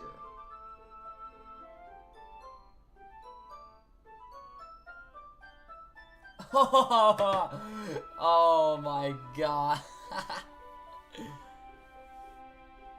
I didn't oh, I'm such an idiot. I could have thought and answered that. I'll go ahead and get the book. I retrieved the book from my bag. Oh, I have some chocolate as well. It's a bag of small chocolate candies that I kept hidden from Sayori's candy eraser. I take it, since it'll go well with the tea. Yuri and I then sit against the wall, teacups at our side. As if in sync, we assume that the reading position as last time, each holding one half of the book, except this time, our bodies are even closer to each other. I can't see too well. Yuri slides closer until our shoulders are touching. How am I supposed to focus on reading like this? Yuri was always kind of cute, but when she's being less apprehensive, it's almost more than I can handle. Your teacup. Yuri hands me my teacup. Holding it with my hand that's not holding the book, I end up in my position. That makes it even harder to focus, because now I need to worry about making sure I don't accidentally touch her chest. Meanwhile, Yuri hasn't noticed a single thing. She wears her intense reading expression. I can only presume the world around her has faded away. I use all of my willpower to focus on reading. Yeah, I've had 4 clover. It's from a game called Undertale Yellow. After a few minutes, I finally managed to relax a little. I put the teacup between my legs and fumble with the chocolate wrapper. Ah, sorry. I briefly let go of the book to finish opening the wrapper. You can have as much as you want. Ah, that's okay. I don't want any. Are you sure? Well, if I touch it, then I might get smudges on the pages. Ah, you're right. I didn't even think about that. My bad. No need to apologize. I'll hold the book, okay? Are you sure? Of course. Yuri opens the book with both hands. She holds it so that I don't have any harder of a time reading from it. But as a result, her left arm is particularly resting on top of my leg. Well, in that case, Yuri is already totally focused on reading again. I take a chocolate candy and pop it into my mouth. Then I take another chocolate, and I hold it up to Yuri. She doesn't even look away from the book. She simply parts her lips as if the situation was completely natural. That means I can't stop here. I apprehensively place the chocolate in her mouth. Just like that, Yuri closes her lips over it. Eh? Yuri's expression suddenly breaks. Did I just... Yuri looks at me like she needs to confirm what just happened. Sorry, I guess I shouldn't have done that. Well, you were just helping. Why was I silent when the angle changed? Because I didn't know where we were going. I had to take time to elaborate. My brain has to take time to process. Routed? What do you mean, routed? You were just helping. That's something that friends do, right? I mean, not really into this kind of context, but yeah. That's all it was. Yeah. Then, you don't need to stop or anything. I see. The situation has gotten really tense. Route to her house. Oh, shoot. Look out. The situation has gotten really tense. Yuri tries to return the book, but I can't tell, just by her expression, that she can't focus now. My heart is pounding. I nervously take another chocolate between my fingers, but this time Yuri's eyes meet mine. How did it even come to this? Yuri doesn't avert her gaze. I notice her chest rising and falling to the rhythm of her breaths. I raise my arm. Ah, like before, Yuri parts her lips, but it's different than this time. I take the chocolate and place it in her mouth. I feel her hot breath on my fingers. What the fuck? That's kind of... Nitsuki, you're all good, dude. We have people from all over the world chime in, man. I don't like that. That just made my hair stand up on my arms. Okay, everyone. Oh. Yuri jumps back. It's time to share poems. Rizzo, you can help Yuri put away the tea stuff, right? Yeah, of course. Alright, thanks.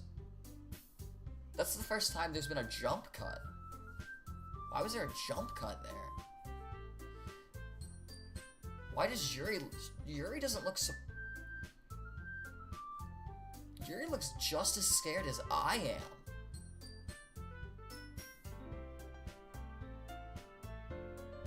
That's not a fear of, like, she doesn't look embarrassed. She looks scared. The spell is abruptly broken. I'll take care of the cups. Yeah. Yuri picks up the teacups from the floor. I pick up the bag of chocolates. In the end, we hastily clean up without so much as a word between us. I get the feeling this is something neither of us will have the courage to bring up. Start with Monica. Hi again, Ruzel. How's the writing going? Alrighty, I guess.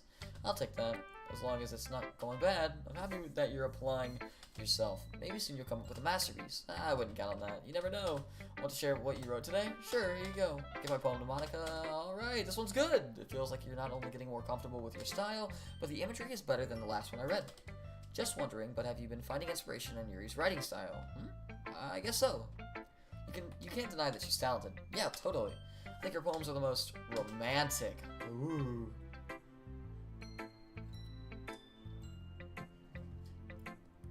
What's your very, very, very important question? That's the best way to describe it. Like she's a totally different person when she picks up a pen. I noticed that too. Or when she's talking about literature, it's like a light turns on inside her. Sadly, it's hard to get much personal conversation out of her. Trust me, I've tried. Who knows what goes on in that head of hers? I hope you don't mean that in a bad way. When is next lethal stream? I don't know. I wish I did. No, of course not. I just meant that I wish she didn't keep so much to herself. But still defending her like that. You must be pretty into her. Huh? You completely misunderstood. Ah, calm down. I'm just kidding. Besides, I'm pretty sure she already got a boyfriend. You're fucking lying to me right now, bro. You're lying, bro. Wait, really? Yeah, a fictional one anyway. Oh. Monica kind of whispers that last part to me. It's just a hunch, but, well, there's not really anything wrong with that. Oh, well, I know. It's just saying. But anyway, you want to read my poem? Like the way this one turned out, so I hope you do too. Alright, let's take a look. Save me. The colors, they won't stop. Bright, beautiful colors, flashing, expanding, piercing. Red, green, blue, an endless cacophony of meaningless noise. The noise, it won't stop. Violent grating waveforms, squeaking, screeching, piercing. Sine, cosine, tangent, like playing a chalkboard on a turntable, like playing a vinyl on a pizza crust. An endless poem of meaningless.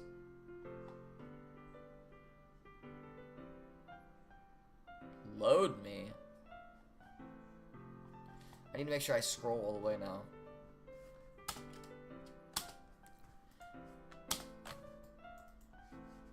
It's even more abstract than your last one, huh?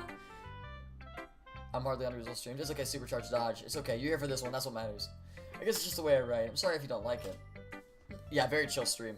No, I never said that. It's just the kind of thing I never really seen before, I guess. Kind of like playing with my space on paper. Choosing where and how to space your words can totally change the mood of the poem. It's almost like magic. The way I wrote the lines really short makes it feel like they're trying to speak over the noise. I see. It's still hard for me to tell what it's about, though. Sometimes asking what a poem's about isn't the right question. A poem can be as abstract as a physical expression or of a feeling. Good stream, I'll hand that to you, man. Thank you, gang. I appreciate it. We're on the road to 400 subscribers. Put the foes up. Put them foes up. So we're actually decently close, I think. I actually gained subscribers while I was moving, which I did not expect. I honestly thought I'd lose subscribers, but, you know, beggars can't be choosers. So putting it that way, not every poem is about something. Anyway, here's Monica's writing tip of the day. Oh, sometimes you'll find yourself facing a difficult decision. Foreshadowing much? When that happens, don't forget to save your game. What? What? I feel like we're way past the tutorial for the...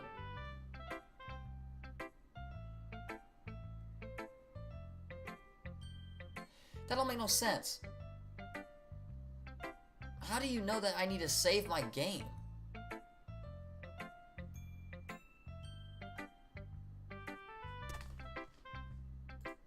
I'm just...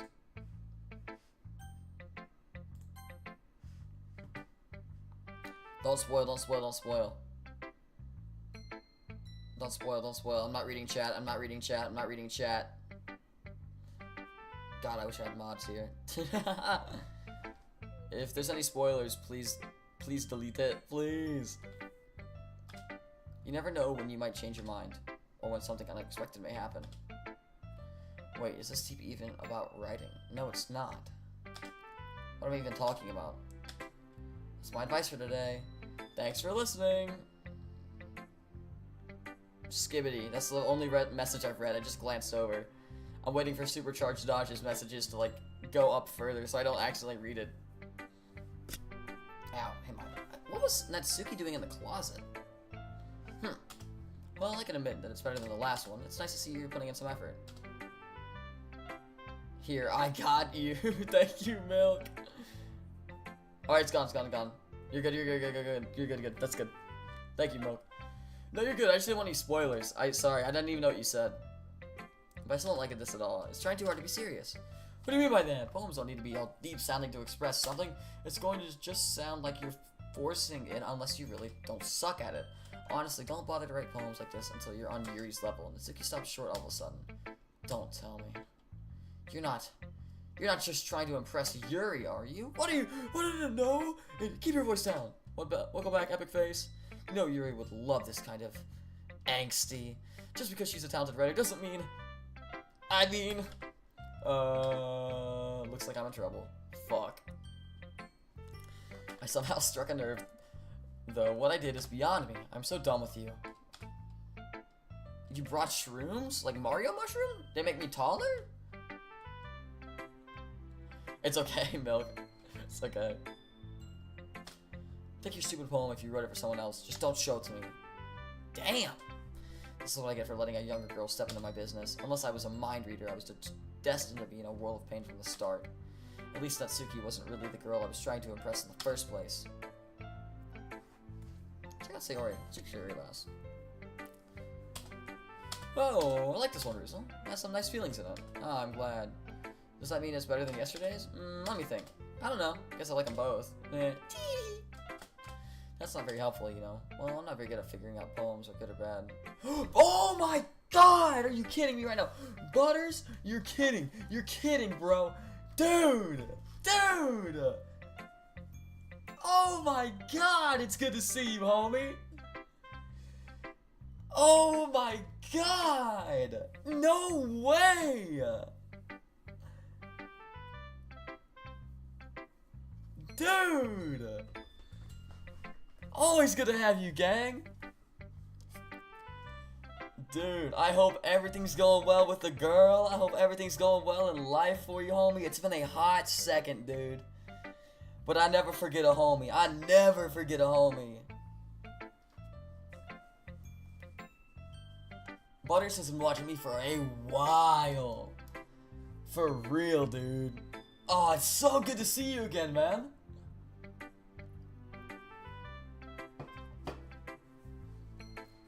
Well, I'm not very good at figuring out if poems are good or bad, but that's why I just go by my heart. If it makes me feel things, then it must be a good poem. I'm not sure that's exactly how it works. Yeah, having a lot of people who didn't swing by initially, or haven't swung by in a while, swing in today, which is cool. Butters is about 10 chats above you. I'm not sure that's exactly how it works. Then again, I guess conveying feelings is a pretty important part of this whole thing. Yeah, maybe. Honestly, I don't even know what kind of writing you like in the first place. Damn, Butters! I'm sorry, dude. Sucks it didn't work out with old girl. Man, dude, I've moved too. That's so crazy. I'm literally like sitting in like a one room. Like I'm in a whole new place now. It's crazy. Yeah, man. Plenty of fish in the sea, though, man. Don't let that get you down. Yeah. Ugh. Dude, like, for example, like, Juan, if you ever see a guy named Juan come through, Juan, he has got a baby on the way, bro. Like, he's got little Juan Jr. coming through, bro. Like, and he's like, yeah, like, I don't even remember if he said this, but I'm thinking this. Like, he probably won't be on streams because he's got a fucking pregnant girl. Like, I don't know if they're married. That's why I didn't say wife, but like, you know what I mean? Like, that's crazy, bro. Why don't you at least try giving it some thought? You want me to write something for me? That's so sweet. Yeah, right, but you're always thinking about other people. You need to think about yourself once in a while. If you don't, you might end up getting hurt at some point. Eh? Well, I don't really know what you mean, but I'll try to keep it in mind. Well, whatever. Anyway, let's see. I guess I like happy poems. Wait, sometimes I like sad poems too. Sometimes a little bit of both. There's a word for that, right? What's the word I'm looking for? Bittersweet. Yeah. I like things that are happy and things that are sad. Happy and sad? I can't see you liking something sad, Sayori. Well, I like happy the most, but sometimes when you have a little rain cloud on your head, a sad poem can help give the rain cloud a little hug and make a nice happy rainbow. Sayori, that's unexpectedly poetic. Yeah, it is? Maybe I'm getting better at expressing my feelings after all.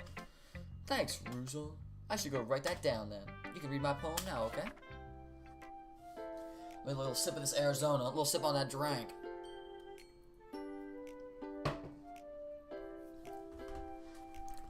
Bottles. I pop off my scalp like the lid. What the fuck? Ugh.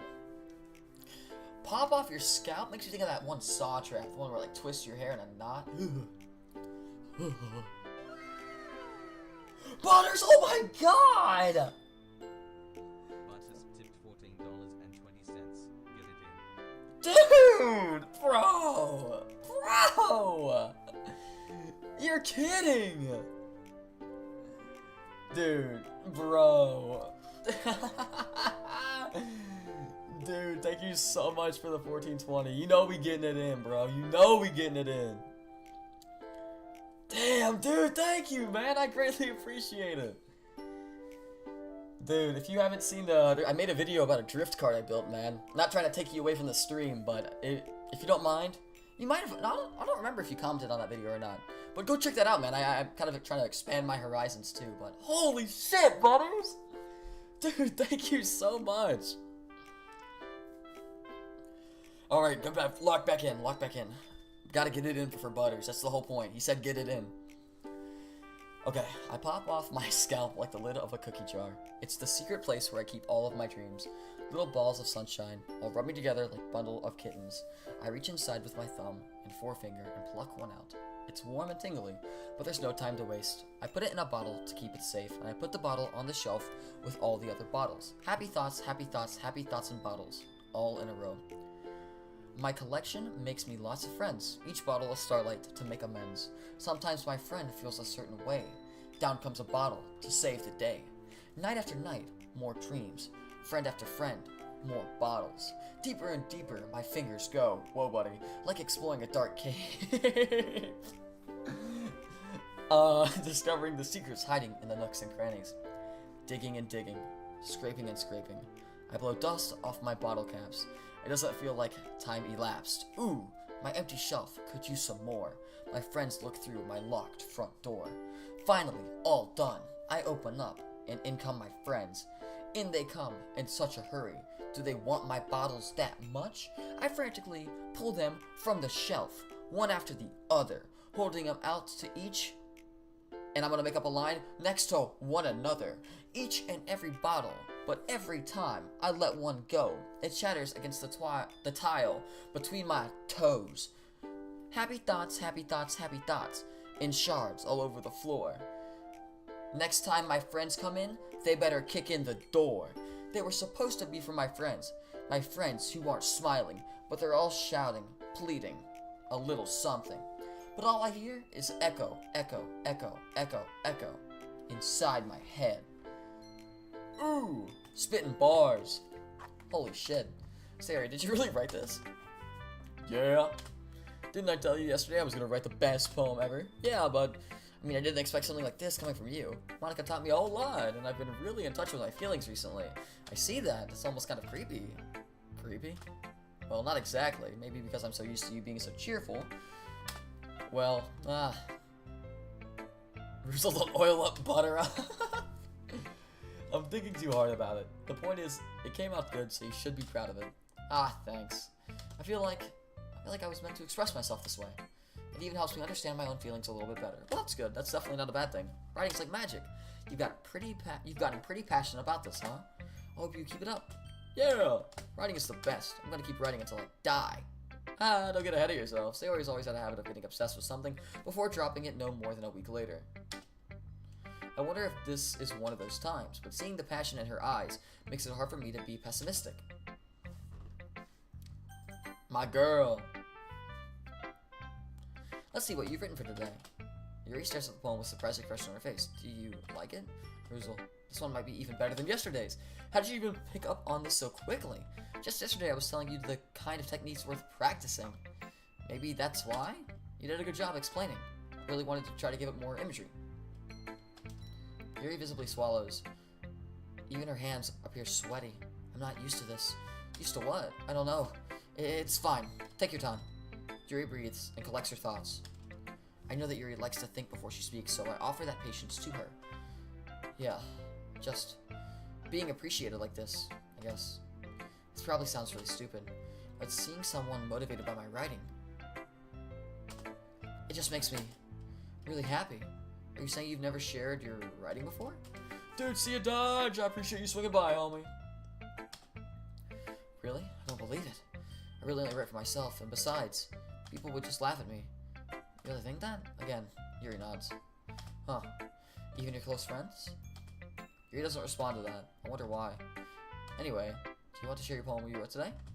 Yeah, I do. If it's with you. What time are you streaming tomorrow? 7:30. 7:30 is the goal. If I'm later than 7:30, something happened. Whether that's work, play, taking care of something. I try to be live at 7:30. Try to. 7:30 as in like an hour and a half ago. That's the goal. 7:30. An hour and a half ago from now. Whatever your time is, an hour and a half before. Or an hour and 40 minutes to be exact. Thank you, Supercharged Dodge. Alright, let me get it loaded up.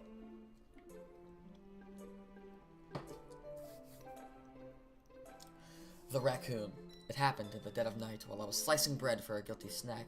My attention was caught by the scuttering of a raccoon outside my window. That was, I believe, the first time I noticed my strange tendencies as an unordinary human. I gave the raccoon a piece of bread, my subconscious well aware of the consequences, well aware that a raccoon that is fed will always come back for more. The enticing beauty of my cutting knife was the symptom. The bread. My hungry curiosity. The raccoon. An urge. The moon increments its phase and reflects that much more light off my cutting knife. It's the same light that glistens in the eyes of the raccoon friend. I slice the bread, fresh and soft. The raccoon becomes excited. Or perhaps I'm merely projecting my emotions onto the newly satisfied animal. The raccoon is taken to following me. You could say that we've gotten quite used to each other. The raccoon becomes hungry more and more frequently, so my bread is always handy. Every time I brandish my cutting knife, the raccoon shows me its excitement. A rush for blood. Classic Pavlovian? P-A-L-O-V-I-A-N conditioning? I slice the bread, and I feed myself again. This feels like it's not about a raccoon. I gave the raccoon a piece of bread, my subconscious well aware of the consequences, well aware that a raccoon that is fed will always come back for more. Why? Because it's not the beauty of my cutting knife, the bread, the raccoon, an urge. That's what's so weird. It's urge. I'm trying to really like break this down. Let me break it down for you.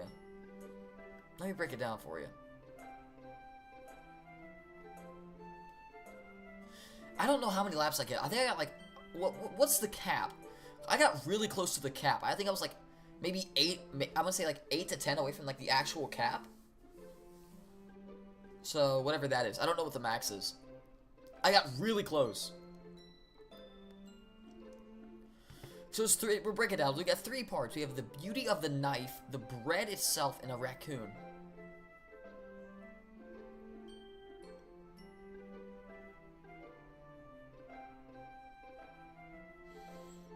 I slice the bread, fresh and soft. The raccoon becomes excited.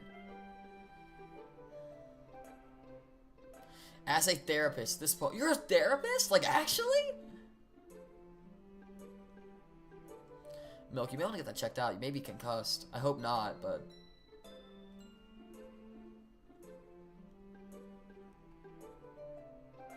Wait, you're actually a therapist? That's crazy. How did I not know that?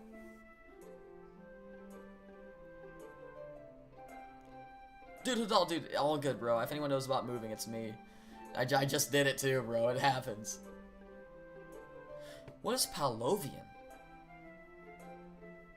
Because the whole thing is, the thing that threw me off is that I slice the bread and I feed myself, but the entire poem is about feeding the raccoon. Pavlovian. Okay, there is another V there. I just didn't see it. Okay, it's a V. It's kind of a shitty V. No offense, Yuri. I don't know what that's in reference to. Maybe I'd probably figure that out later.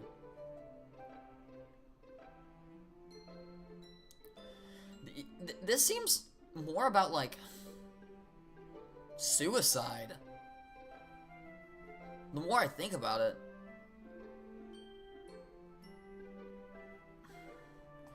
Because I this is really bad, but I've had homies do SH abbreviated.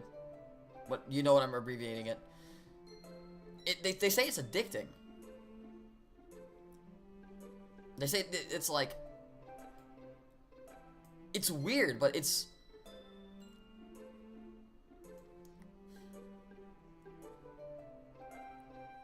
I think the knife is an actual knife. I think the bread is like a tendency to SH. And maybe the raccoon is the urge itself to do it. So by feeding the raccoon, Yuri's feeding her urge to hurt herself? Maybe I'm looking into it too deep. Maybe it is actually about a raccoon.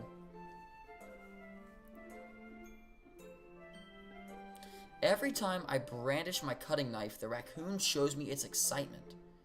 Cause see, the raccoon wouldn't be, so like in the literal sense, the raccoon wouldn't be excited about the knife. The raccoon would be excited about the bread because the raccoon receives the bread. So why would it, see, that's just what makes me think it's not about the raccoon, it's about something bigger.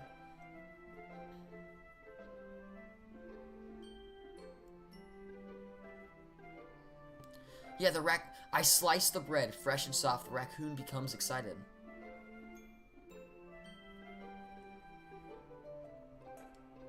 I wonder what the moon reference is. The moon increments its place, its phase, and reflects that much more light off my cutting knife.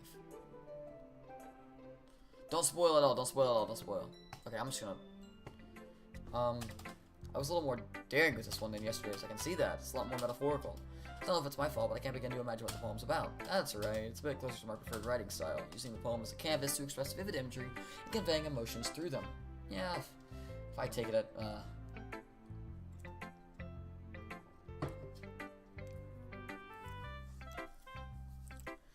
yeah, if I take it at face value, then I can't even figure out what it's supposed to mean. Well, I think it's something that different people can relate to in their own way. I wanted to express the way it feels for me to indulge in my more unusual hobbies. You agree if I take that poem as a... yeah, it's all about the knife. When you think if you're feeding a wild raccoon, it would be about the raccoon. But it mentions more of the knife. So yeah, so I literally don't know anything about this game. I know stuff now, but before I started, everything you're seeing now is a fresh playthrough. It's those sorts of things I'm usually forced to keep to myself, so sometimes I enjoy writing about them. Why do you keep them to yourself? Because they're embarrassing. People would make fun of me. Don't you have anything like that, Ruza? Well, yeah, I guess I do. I feel like everyone has a little something like that. See ya, Milk, thanks for swinging in. The best we can do is respect each other and our individualities.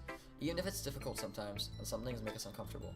After all, I hadn't learned to embrace my own weirdness. I would probably hate myself. Truth! Shut up, an anime queen is talking. Listen and learn. Listen and learn, buddy. Listen and learn. I might be ranting a little bit now, but I'm glad that you're a good listener.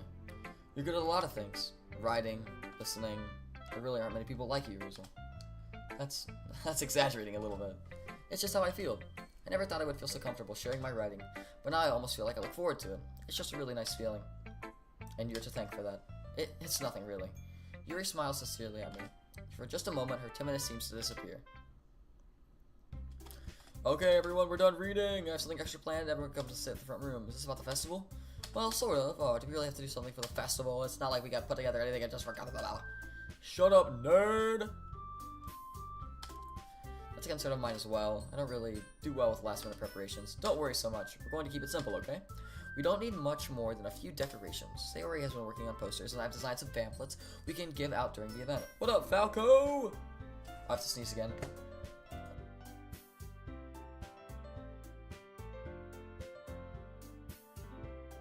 I don't know if I made it in time. I was trying to hit that mute button. Okay, that's great and all, but that doesn't tell us what we're actually going to be doing for the event. Ah, sorry. Thought you heard about it already. We're going to be performing. Monica? Yeah, we're going to be having a poetry performance. Each of us are going to choose a poem to recite during the event, but the cool part is we're going to let anyone who else come up and recite poems too. Sayori is putting it on all the posters in case anyone wants to prepare ahead of time. Sayori, who's been coloring a poster, holds it up for us to see. Are you fucking kidding me, you stupid bitch? You didn't start putting those posters up, did you? Well, I did. You really think it's a bad idea? Well, no. It's not a bad idea, but I didn't sign up for this, you know. Natsuki's a hoss, dude. She's a hog cranker, dude. Natsuki's a hog cranker for real. There's no way I'm going to be performing in front of a group of people like that. I agree with Natsuki. I could never in my life do something like that. Imagine Yuri shaking her head in fear. Guys. No, Sayori, I understand where they're coming from. Remember that Natsuki and Yuri have never shared their poems with anyone until just a couple days ago. It's a lot to ask for them to recite their poems out loud to a whole room full of people. I guess I kind of overlooked that, so I'm sorry. But I still think we should give it our best. We're the only ones responsible for the fate of the club. If we start the event, sorry, you just finished pissing, very nice, and you each put on a good performance, then it will inspire others to do the same. And the more people who perform, the better. We'll be able to show everyone what literature is all about. I will pass on the lemonade. Yeah, it's about expressing your feeling, being intimate with yourself, finding new horizons, and having fun. That's right, and it's those reasons we're all in the club today. Don't you want to share with others to inspire them to feel the same blah blah blah? I know you do. I know we all do. And if all it takes is standing in front of the room for 2 minutes and reciting a poem, then I know you can do it. The stream's a little quiet. Is it? I can turn it up.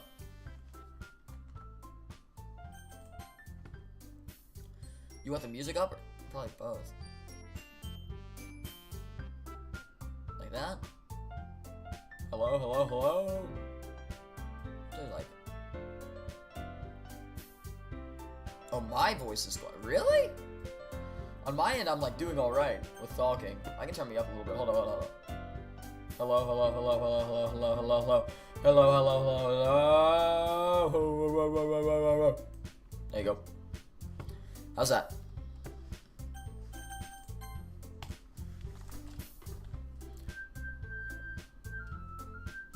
For the person who screams, you're rather quiet. Yeah, that's better. Okay, good, good, good. Natsuki and Yuri remain silent. You say, Yuri looks worried. I guess that leaves me no choice. I agree. I don't think that's too much to ask. Okay, here we go, here we go, here we go. Let me know if I start getting like too loud, because I don't want to like start like peeking my mic. I think that Sayori and Monica have been trying really hard to get new members. The least we can do is help them out a little bit. Well, maybe, but looks like Natsuki doesn't have any arguments left. Okay, fine. I guess I'll just have to get over with it. Alright, phew. Oh, thanks, Natsuki. What about you, Yuri? Yuri dejectedly glances around at everyone else except faces. I guess I really don't have a choice. That's everyone. You're the best, Yuri. This club is seriously going to be the death of me. Oh gosh. You'll be fine, Yuri, but anyway, let's move on to the main event. I want each other To choose a poem of yours, we're going to practice reciting them in front of each other. No way, Monica, this is too sudden. Well, if you can't recite your poem in front of the club, how do you expect to do it in front of the strangers? Oh, fuck. Don't worry, I'll start off to help everyone feel a little more comfortable. Can I go next? Of course. Now let's see. Monica flips through a notebook to a specific poem she has in mind for herself. She then stands behind the podium. The way they fly. Ahem. Monica begins reciting the poem. Her clear, confident voice fills the room. More than that, her inflection is pristine. She knows exactly how to apply emotion behind each line she recites, bringing the words to life. If you name yourself My Dude, everyone becomes really chill. My dude! Come on, my dude! I glance around me. Everyone has their eyes on Monica. Sayori looks amazed. Yuri has an intense expression on her face that I don't understand. Finally, Monica finishes the words. The four of us applaud. Monica takes a breath and smiles. That was so good, Monica. Ah, thank you very much. I was just hoping to set a good example. Are you ready to go next, Sayori? I'll go next. Ugh. Yuri's fired up all of a sudden. Yuri clutches a sheet of paper between her hands and stands up. Keeping her head down as she walks quietly. Keeping her head down, she walks quickly over to the podium. This poem is called... You can do it. It's called... After Image of a Crimson Eye. Yuri's voice shakes as she starts reading the poem. Just a moment ago, she would practically refuse to do this. Why is she so suddenly putting in so much effort? As Yuri gets past the first couple of lines, her voice changes. It's almost like what happens when Yuri gets absorbed into her books. Uh-oh, I'm about to lose my voice. Hope not.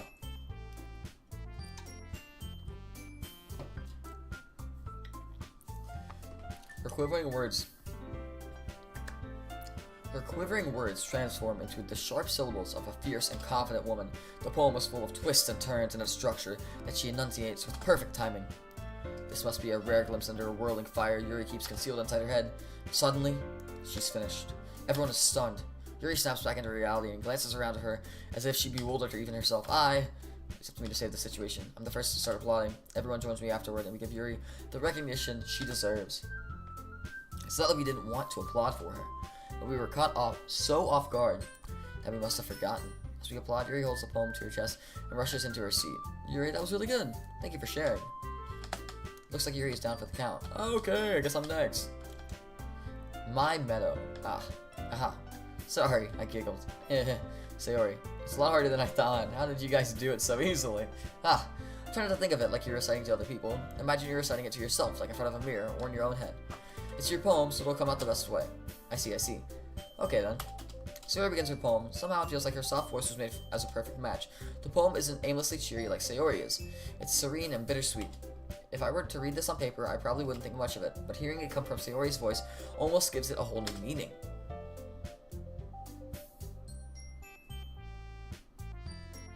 What do you mean redacted?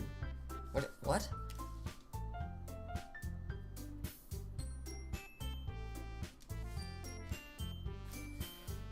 Okay, I don't know what that means, but okay. Maybe this is what Sayori meant when she said she likes my poems. It's like I get to reach more deeply into someone's I thought I knew through and through. Sayori finishes and we applaud. I did it! Good job! Everyone liked it! Woo woo woo! Okay, might be the other poems wouldn't work quite as well with it. That kind of delivery. I don't really understand. In other words, I've seen poems of yours where that sort of gentle delivery wouldn't work as well. They might need a little more force behind them depending on what you're reading. Oh, I know what you mean. Well, I've been practicing that kind of thing. It's just embarrassing to do in front of everyone. The next time I'm going to make you pick a poem that challenges you a little more. You don't have much time before the festival, you know. Okay, now who's next? Mitsuki? Just don't make me go before Ruzel. It's not like I can compare to you guys anyways. Might as well let Ruzel lower everyone's standards a little more before I have to do it. I hate you. I hate you so much. You're such a... I might as well get it over with. But it's not like I have much of a selection of what to read. I'll just have to go with what I wrote for today. I'll stand up and step forward in the podium. Everyone has their eyes on me, making me feel terribly awkward. I recite my poem. Since I'm not exactly confident in my own writing, it's hard to put energy into it. Despite that, once I finish, I receive applause anyways. Sorry, I'm not really as good as everyone else. Don't worry about it so much. I think it's less about your abilities and more about the lack of confidence in your writing. That's something that'll improve over time, though. Yeah, maybe. Alright then.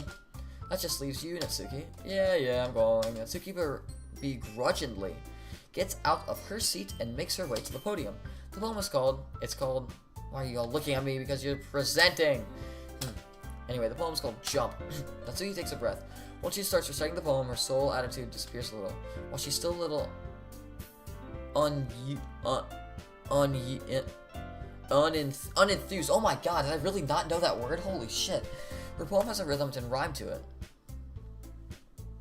Wait, I hate Natsuki. She's just a bitch.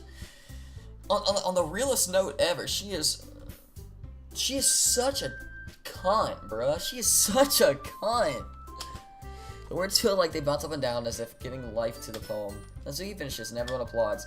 She hops back to her seat. That wasn't so bad, was it? Easy for you to say. You better not make me do that again. You at least feel prepared enough to recite a poem in front of other people. I mean, doing it in front of other people will be way easier. I can put out whatever face I want for other people. But when it's just my friends, it's just embarrassing. That's a surprise, Natsuki. I think it would be the other way around for me. Well, that's just how it is, so... Well, I guess in that case, you won't have much to worry about for the festival. That said, I want to thank everyone for coming through. It might be hard, but I hope that you all have an idea of what it's like now. Make sure to pick a poem and get enough practice before the festival. I'll be making pamphlets, so let me know ahead of time what you'll be reciting. Jeez, I should probably find some other poem to recite then. That's fine too. It doesn't have to be on your own. I'm already pleasantly surprised that you're putting in all the effort for the club. It makes me really happy. Ah, yeah, no problem. Okay, everyone. I think that's about it for the day. I know the festival's coming up. Let's try to write poems for tomorrow as well. It's been working out really nicely so far, so I'd like to continue that. Sorry for the festival. We'll finish planning tomorrow, and then we'll have the weekend to prepare. Monday's the big day. I can't wait. I can do this. Alright, I stand up. There's no way I'll be able to find the same enthusiasm as Sayori and Monica, but I'll do my best to get through it. I actually agree with Natsuki on this one. I have an easier time with big audiences than... So, dude, I think I double down with you, Butters. I think I'm the same way. I can speak in front of a crowd of 300 people and not blink, but if I get to, like, 4 dudes that, like, I know, because I feel like they're gonna talk about it, like, if I fuck up, you know what I mean? And they're gonna, like, shoot me shit. I'm not gonna be, like, embarrassed, but it's definitely one of those where I'm like, they're never gonna fucking forget this, rather than 300 people that I don't know. Wait, impressing Monica, ready to go! It's kind of adorable, isn't it? Jeez, guys, don't make such a big deal out of it. Must be a little nice, though. Well, how am I supposed to respond to that? It's okay, Rizzo, you don't have to stay. Whatever, let's go already. I'll come with Sayori once more. Even though it's only been a few days, a lot of things have already changed. But today, Sayori's being a little quieter than usual on the way home. Hey, Sayori. Sorry, I was spacing out. No wonder. I was thinking about something from earlier. I like how we get to, Sayori fumbles with her words. So let's just say that one day, Yuri asked to walk home with you. Huh? What would you do? What kind of question is that? You gotta be on the spot here. I wouldn't break the rhythm. I would still walk home with Sayori. Sayori's like a childhood friend, dude.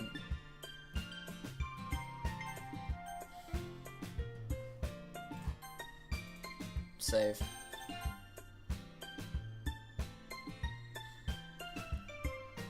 Ugh. Yuri is like I'm trying to get with. That's my goal. I'm trying to like be tight with Yuri.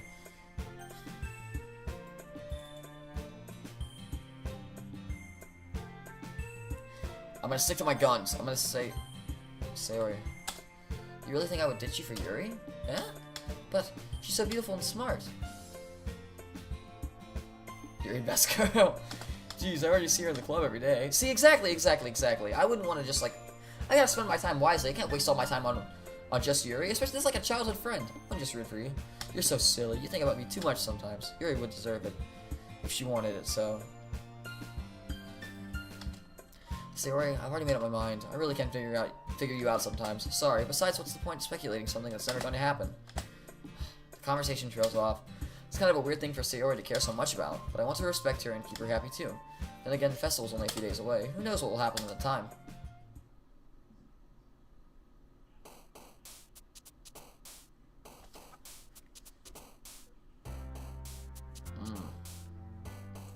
Eternity.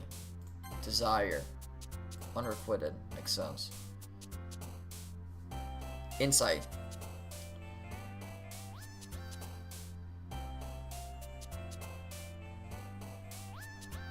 Journey. Pain.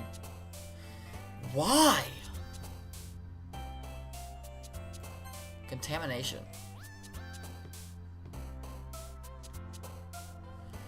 Nature.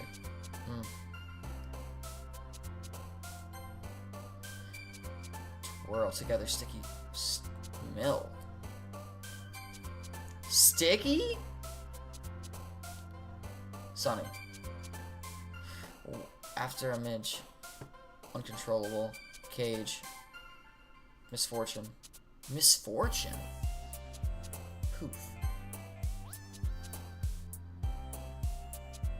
Ocean. Tragedy.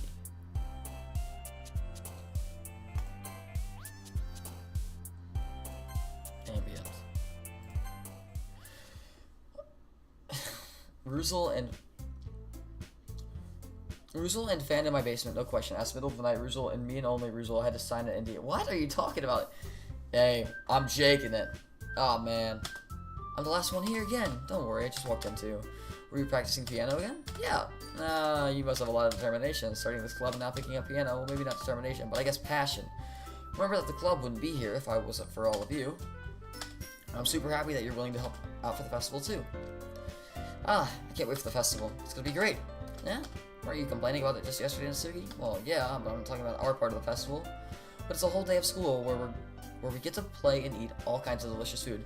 I'm just curious, if you guys wouldn't mind, those who have played the game before, what percentage would you say I'm completed with the game? I'm just curious. I want to get like a time frame in mind.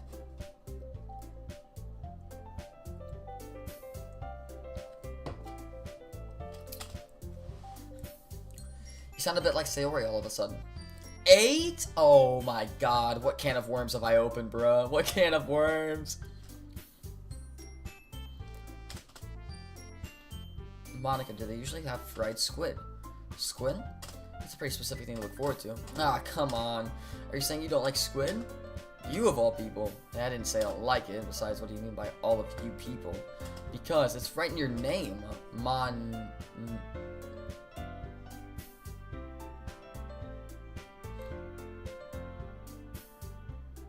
Whoa, buddy. Whoa. Only reason I paused here is because my manager at work is mixed. And they have told me about the term Monica. I'm gonna pass on that one. Yeah? That's not how you say my name at all. Also, that joke makes no sense in translation. Never mind. Let's just focus on our own event for now, okay? Fine, fine. Your reactions aren't as fun as Yuri or Sayori's anyway. Excuse me? Where's Sayori anyway? Oh, there you are. Sayori's sitting at the desk in the corner of the room, looking down at nothing. I walk over to her. Hey, Sayori. I wave my hand in front of her face. Yeah? You're spacing out again. Sorry, don't mind me. You can go talk to everyone else. Huh? Is everything alright? Oh, of course. Why wouldn't it be? Just feels like you're a little off. Sorry for assuming things. Jeez, you worry too much about me. I'm fine, you see? Sayori shows me a big smile. Don't let me distract you from having fun with everyone. Well, alright. Ruzel fan meetup? Bruh, we're meeting at like a abandoned Kmart parking lot. That's what we're meeting at. If you say so. I worriedly glance at Sayori before turning back towards everyone else. But the conversation is already dispersed with everyone back at their usual activities. Maybe I should ask Monica if she's noticed anything about Sayori recently. Since they've been preparing for the festival, they must be spending a lot of time together. I timidly approached Monica, who is shuffling through some papers at her desk. What's up? Hey, this might sound a little strange, but have you noticed anything about Sayori recently? Anything up there? What way do you mean? Maybe I'm reading into it a little. She seems a bit downcast today. Oh, you think so? I can't say I've noticed anything about her. Monica appears across the room at Sayori, who's idly dragging a rubber eraser up and down her desk. Maybe there's something on her mind. But I'm surprised I'm not the only one asking. You certainly know her a lot better than I do. Yeah, but she's never really like this. She's always talked to me about things that bothered her. But this time when I asked her, she was really dismissive. Sorry, I know it's not your problem. I just wanted to ask if you knew anything, so I'll drop it now. No. It's important for me to... I mean, I'm also friends with her, and I also care about the well-being of my club members, you know? Maybe I'll try talking to her myself. Are you sure about that? She seemed like she wanted to be left alone. Are you sure? Maybe she just had a hard time bringing it up with a person of interest. Person of interest? What do you mean by that? I'm saying that maybe the thing on her mind is you. Me? How on earth would you come to that conclusion? Well, probably shouldn't say too much, but Sayori talks about you more than anything else, you know? Huh? She's been so much happier ever since she joined the club. It's like an extra light was turned on inside of her. What? No way. Sayori is always like that. She's always been full of sunshine. It's not any different now than it has always been.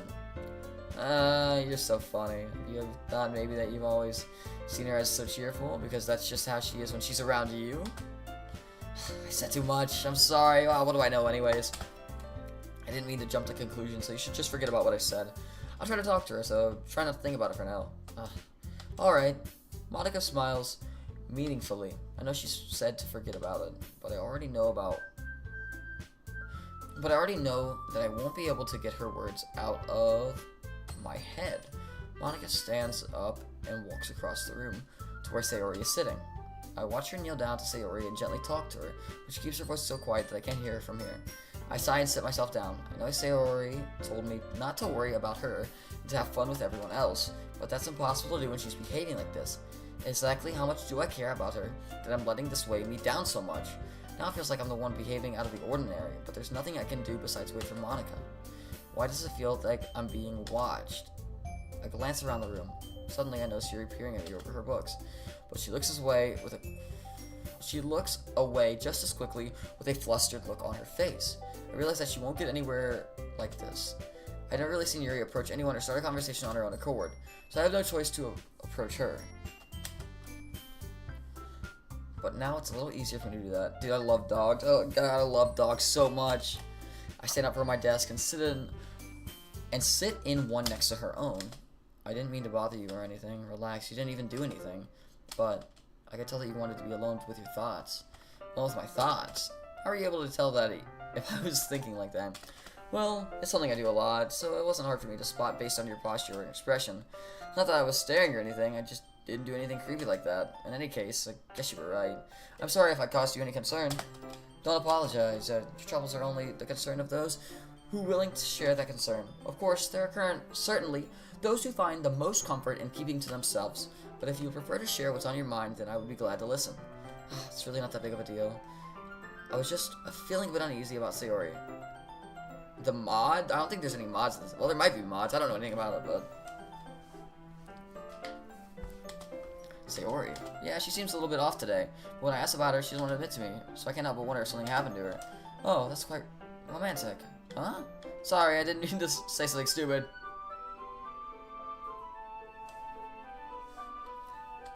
It's not like that, I just didn't want you to misunderstood. Sayori and I have just been friends for a long time, that's all. Ah, I see. Then perhaps it is unusual for her to be dismissive to you about her feelings, or maybe I'm just reading into it a little too much. The world is full of meaning often hidden deep beneath the plane. There are many untold mysteries behind every person, no matter how well you may know them. So you think that there might be something behind it after all? I think that Sayori is a very complex person. Her mannerisms on the outside don't always match what may be going on inside her head, and she may not always know what she wants. I noticed her strange behavior today, too. And I also feel some concern for her. But in your case, it looks like she was fully occupying thoughts, wasn't she? Well, I guess that was the case. Sayori, she really means a lot to you, doesn't she? I guess, but you don't need to put it in that way. We're just good friends, that's all. Yuri suddenly looks deeply into my eyes. Her expression is gentle and curious, as if she's searching for something. Embarrassed, I avert my gaze. Sometimes, a person's mysterious... Oh my gosh, I need to drink something. A person's mysteries are untold, even to themselves. And you, as someone honest and caring, may uncover feelings you weren't aware were in you. That is, I think that... I gotta sneeze again, oh my god.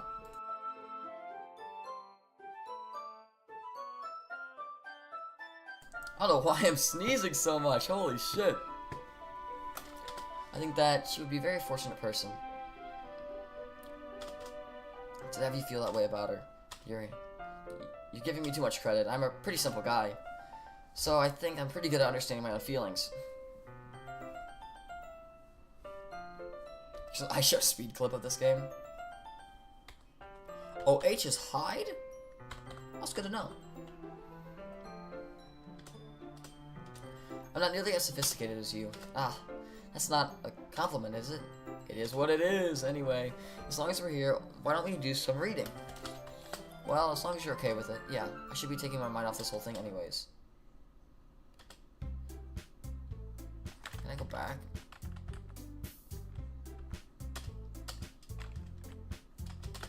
After some time passes, Monica calls out to the club room. Why don't we share our poems now? Okay, we're going. Skip a little bit there. Let's touch space with Sayori. I feel really bad. It's nice, I guess. Come on, I can already tell you don't like it. Well, you don't need to worry about what I think. After all, you wrote this for someone else. Didn't you? Probably Yuri. Huh? I didn't write this for anyone specifically. Maybe. That's not really what I meant, though. But it's okay. You're making new friends, just like I was hoping. That makes me really happy. And you're happy too, right? In this club? Well, of course I am. Good. That's all that matters to me. Thank you, Ruzel. Sayori, is there something wrong? Huh? No, nothing. I'm just a little tired today. Alright. Just tell me if you need anything. I will. Don't worry about me, okay? You can go play with someone else now. If you insist. Yay! I'm gonna go home and have a little bit early today. Sayori, tell Monica I wasn't feeling well, okay? I'll see you tomorrow. Before I can say anything, Sayori cheerfully walks out of the classroom, humming to herself. Where's your poem? Tell Monica ASAP. Hi, Ruzel. Have you thought about what you want to submit for the festival? Well, yeah, I gotta give more thought. Alright, no pressure. Whatever you do, I'm sure it'll turn out great. It would also make me happy to see. Anyways, let's take a look at today's poem. Yep, thanks, Monica. Appreciate it. I think I've heard her say more words these past couple days than she's talked in the whole year. I'm not sure how you did it, but that's pretty impressive. Well, she just needs some patience and a way to talk about all the things in her head, I guess.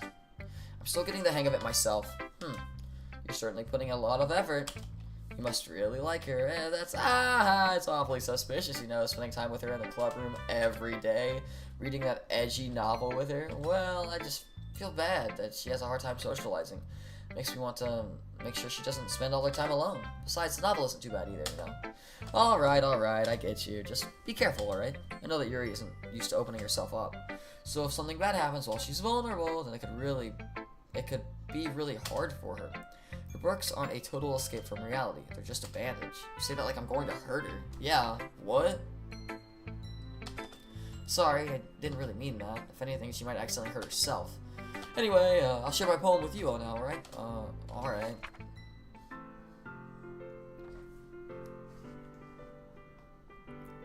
Damn, it's a long-ass poem. The Lady Who Knows Everything.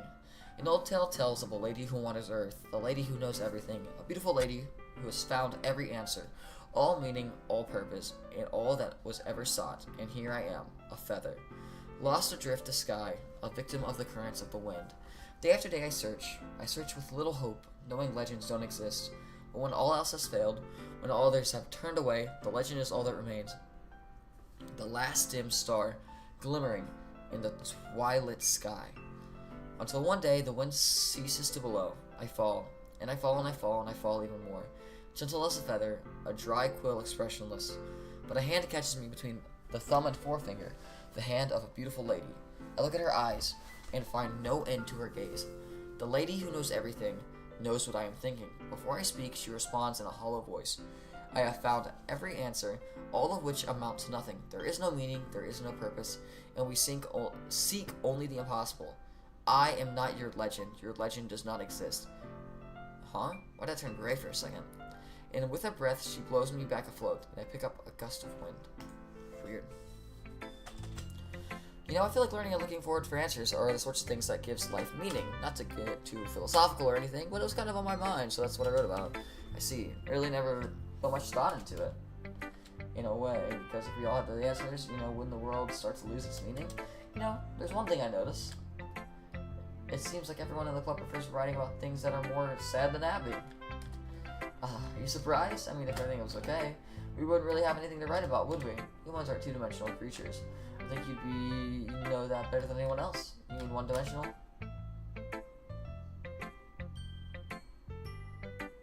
Yeah, that. Anyway. Weird. Here's writing tip of the day. Are you ever too shy to share your writings because you're afraid it's not that good? It can be really disheartening to get a lukewarm response to something you put so much into. But if you find other people who enjoy writing, then sharing becomes a lot easier. Because instead of just telling you that your writing is good, or okay, or bad, they'll want to focus more on everything that went into it, and the things you can work on. It's much more encouraging that way, and will make you want to continue improving. It's almost like having your own little lecture, or literature club, don't you think? That's my advice for today. Thanks for listening. I'm probably gonna get to a stopping point after this, but we'll see. That's Suki. Yeah, no thanks. He didn't even... Next! Fuck off. Ruzel, your writing has only improved in these last few days. Every poem you show me has been nothing short of spectacular. I can really feel the emotions. I'm a little envious even. I don't think it ever came to me this naturally. That's the wrong way. It's never come to me now, but I've been able to improve so much thanks to you. You're really the example I was chasing after. Yeah, girl. Yeah, girl. I know you're glad to share your writing. I can't believe that you're so good at something that you've never even shared it with anyone. It's kind of a shame. Maybe, but it's not like I really had a choice. What do you mean? Well, Yuri smiles sadly. During lunchtime, I eat by myself. Did you know that? It's a great time to find a quiet spot and do some reading. In fact, I always have some books with me. You could say I really enjoy reading. Well, that's one way to put it anyway, but books are so full of amazing and inspiring people. People you want to fall in love with. Or people you just, would make a really good friend. Cheerful people who always put a smile on your face. Or deep thinkers and problem solvers who discover the mysteries of life. So when you look at it that way, I'm surrounded by friends every day, And those friends don't laugh at me. They don't tease me for spacing out all the time. They don't make fun of my body type, and they don't hate me for acting like a know-it-all. People say that about you? I'm not a know-it-all. I'm not a know-it-all, Ruzel.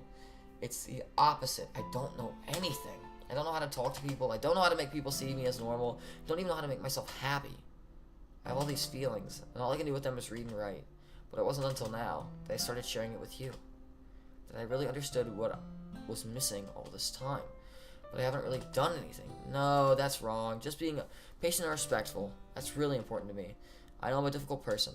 I speak too slowly, I second guess myself, I read too deeply, but every time you always treated me like anyone else. It's so rare that I feel comfortable with myself when I talk to others, but that's why every time I talk to you, I just feel really happy. I see. Well, I'll treat you how you deserve to be treated, Yuri. And if other people didn't see it that way, then screw them. I mean, I joined this club hoping I would make friends. I would say I've had at least one success, wouldn't you? If you put it that way, yeah. We really are friends now. Aww. Yuri puts her head in her hands, but this time she's smiling as she does it. Do you want to show me your poem? Yeah, I do. Let me get it for you. Ghost Under the Light Part 2. The tendrils of my hair illuminate beneath the ember glow, bathing. In the distance, sorry, I didn't mean to bump my mic there. In the distance, a blue-green light flickers. A lone figure crosses its path, a silhouette obstructing the eerie glow. My heart pounds, the silhouette grows closer, closer. I open my umbrella, casting a shadow to shield me from my visibility, but I am too late. He steps into the streetlight. I gasp and drop my umbrella. The light flickers, my heart pounds. He raises his arm. Time stops. The only indication of movement is the amber light flickering against his outstretched arm. The flickering light is in rhythm with the pounding of my heart, teasing me for succumbing to this forbidden emotion. Have you ever heard of a ghost feeling warmth before? Giving up on understanding? I laugh. Understanding is overrated. I touch his hand. The flickering stops. Ghosts are blue-green. My heart is amber. Oh, pretty! Finishing the poem, I start to hand it back to Yuri, but instead of taking it from me, she looks away. Do you dislike it? No, of course not. I just don't know how to respond. Despite Yuri's poem being cryptic, it wasn't hard to figure out what this one was about. I don't know if I'll be able to explain this one. That's fine. I understand this one. Yuri is having an even harder time speaking than usual. Does this one mean a lot to you? Yuri nods. I'm not really good with words, but I'm happy that you shared it with me. So thank you. And I hope we keep spending time together. Despite my inability to make eye contact, I see a faint smile emerge on Yuri's lips. I once again tried to hand the poem back to her, but instead, Yuri gently takes my hand and pushes them back towards me. I hesitate in response to her warm touch. You can, the poem is... You mean I can keep it? I'd love to. Again, Yuri faintly smiles as if she doesn't want me to notice. You always make me feel nice. I know I'm not good with people, but I hope that I can return the favor sometime. Yeah, don't worry. I think you do a good job. Yuri finally turns back towards me. I guess we should move on before Monica says something. But I'm sure we can talk again later. Yeah, I'm sure we will. With that, Yuri timidly smiles at me and returns to his seat. Kenobi! What up, homie? Okay, you there. We're all done sharing poems. Why don't we start figuring out? Hold on a second, it's just me, or did you say something strange just now? Huh? Something did sound a bit unusual. That's right. You deviated from your usual catchphrase when addressing the club. Catchphrase? I don't have a catchphrase. Jeez, why is the mood so weird today? Look, even Yuri isn't immune to it. Stagnating the air is common. In your books, maybe. Look, the only thing different is Sayori isn't here. Ah, it seems you're right. Sigh. Sarah always helps lighten the mood a little bit, doesn't she? Brother Mans, what up, gang? It's almost like everyone's balance is thrown off a little when she's not around. Where the heck did she run off to? I thought she just went to pee. Natsuki, please show some decency. Ah, come on, Ash. She actually wasn't feeling too well and went home early. There's no chat delay? Well, that's really good. Is that so? I hope she's alright. Seriously? Of all the times to not go home with her, you picked the time she's not feeling well. So much for you two being all lovey-dovey. Ah, no. First of all, stop misunderstanding my friendship with Sayori. And second, she's kind of been avoiding me today, so I didn't want to force it. Oh, that curious expression coming from Yuri, of all people. Calm down. I talked to her earlier and everything's fine. What did she say? Anyway, so we need to figure out the rest of the festival preparations. What'd she say? Let's decide what everyone will do this weekend. I already know what I'm doing. That's right. Natsuki will be making cupcakes, but we might need a lot of them in different flavors. Can you handle that by yourself? Challenge accepted. And as for myself, I'm going to be printing and assembling all of the poetry pamphlets. Man, dude, you're spitting some game right now. Okay, lock in. Middle girl creepy? You think? I think it's just because she's center and has a straightforward look. As for Yuri, you can, guys, can you help me come up with something for Yuri? I'm useless. No. Why is she looking at me like that? It's not that at all. You're the most talented person here, you know? Now Natsuki's pouting too. Jeez, even I can tell now. I guess I never gave Sayori enough credit. But I can tell things are getting even harder when she's not around. That may be the case. But if I can't also be the leader on my own, then I won't grow as a person. Welcome back, Milk! So Yuri, you have beautiful handwriting, you know? So you should make some banners and decorations to help set the atmosphere. Atmosphere? About that, I love atmosphere. Yuri's expression suddenly changes as she stares at her desk in focus and starts nodding to herself. Your mind is already racing, I see. That's great. It'll be a wonderful help, Yuri. But anyways, that just leaves you, Ruzel, the one who is truly useless. Ah, don't say that. In fact, both Natsuki and Yuri have some pretty hefty tasks to handle. It would probably go a long way to give one of them a hand. You could always help me out as well. I would be really appreciative of that. That's, Is Monica suggesting I spend the weekend with one of my club members? How on earth are they going to respond to a suggestion like that? I suppose I wouldn't mind a bit of help. Well, even if you don't know how to bake, there's always some dirty work I could give you. It's not like Monica's going to give me a choice. And you shouldn't be sitting on your butt anyways. And Natsuki tries to mumble a bunch of excuses, blah, blah, blah. I recall, Natsuki, you mentioned that you would like to handle baking on your own. Russell may not like to be around you if you only make him a nuisance. So therefore, he may be more suited to assisting with decorations. Hold on. What are you saying? It will be extremely meticulous work. And baking isn't? Just what? Oh, no. He hasn't really gotten the chance to spend any time with me yet, you know? So I'm sure he's interested in... You literally just said, I'm surprised as well. Sorry, I was just saying, though. Jeez, can we just settle this already? You okay with this, right? In the end, it's up to you. Of course. Very well. In that case, everyone look straight at me.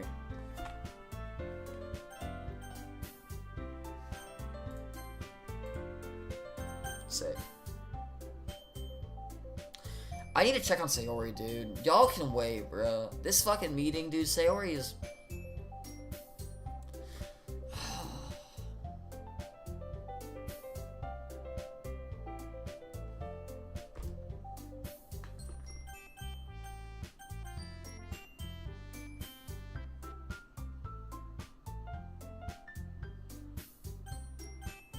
Why are they so focused on Sayori? It's like she doesn't even exist. Or they're so not focused on Sayori. That's what I meant. I know I want to. But I feel bad.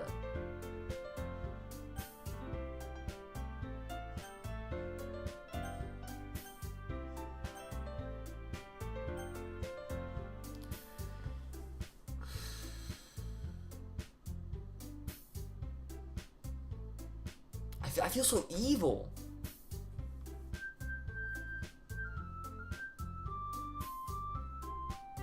Sayori is obviously in such a dark place.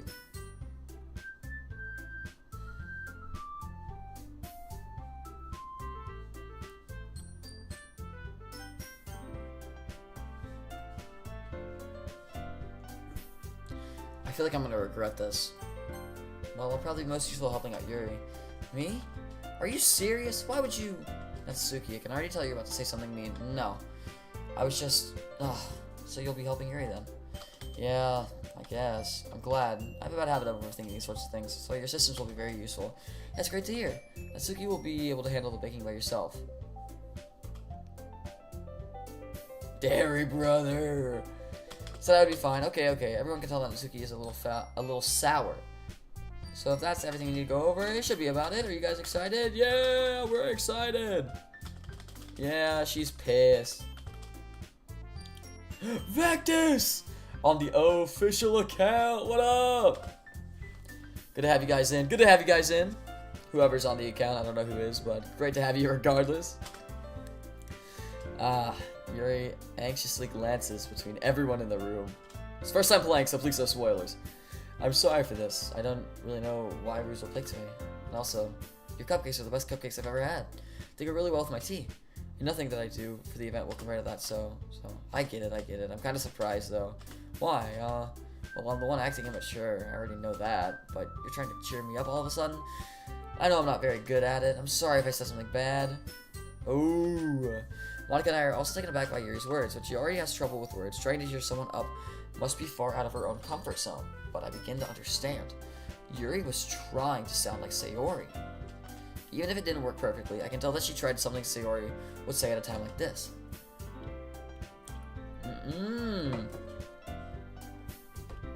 Because Sayori uses big brain and gets happy people. I kind of appreciated it. I'm sorry for making a big deal out of nothing, but I'm going to say this. You better bet that my cupcakes are going to be the best part of the whole event. Friendly competition. There we go. Hope everyone's doing their best, but with that, there's nothing more for today, so I guess it's time for us to head out. Alright, let's get out of here. Everyone packs up their things. I start to follow Monica and Natsuki out the door as they chat between each other. I turn around. Sorry, I realized I didn't have any other way to contact you this weekend. Oh, you're right. Sorry, I can't believe that slipped my mind.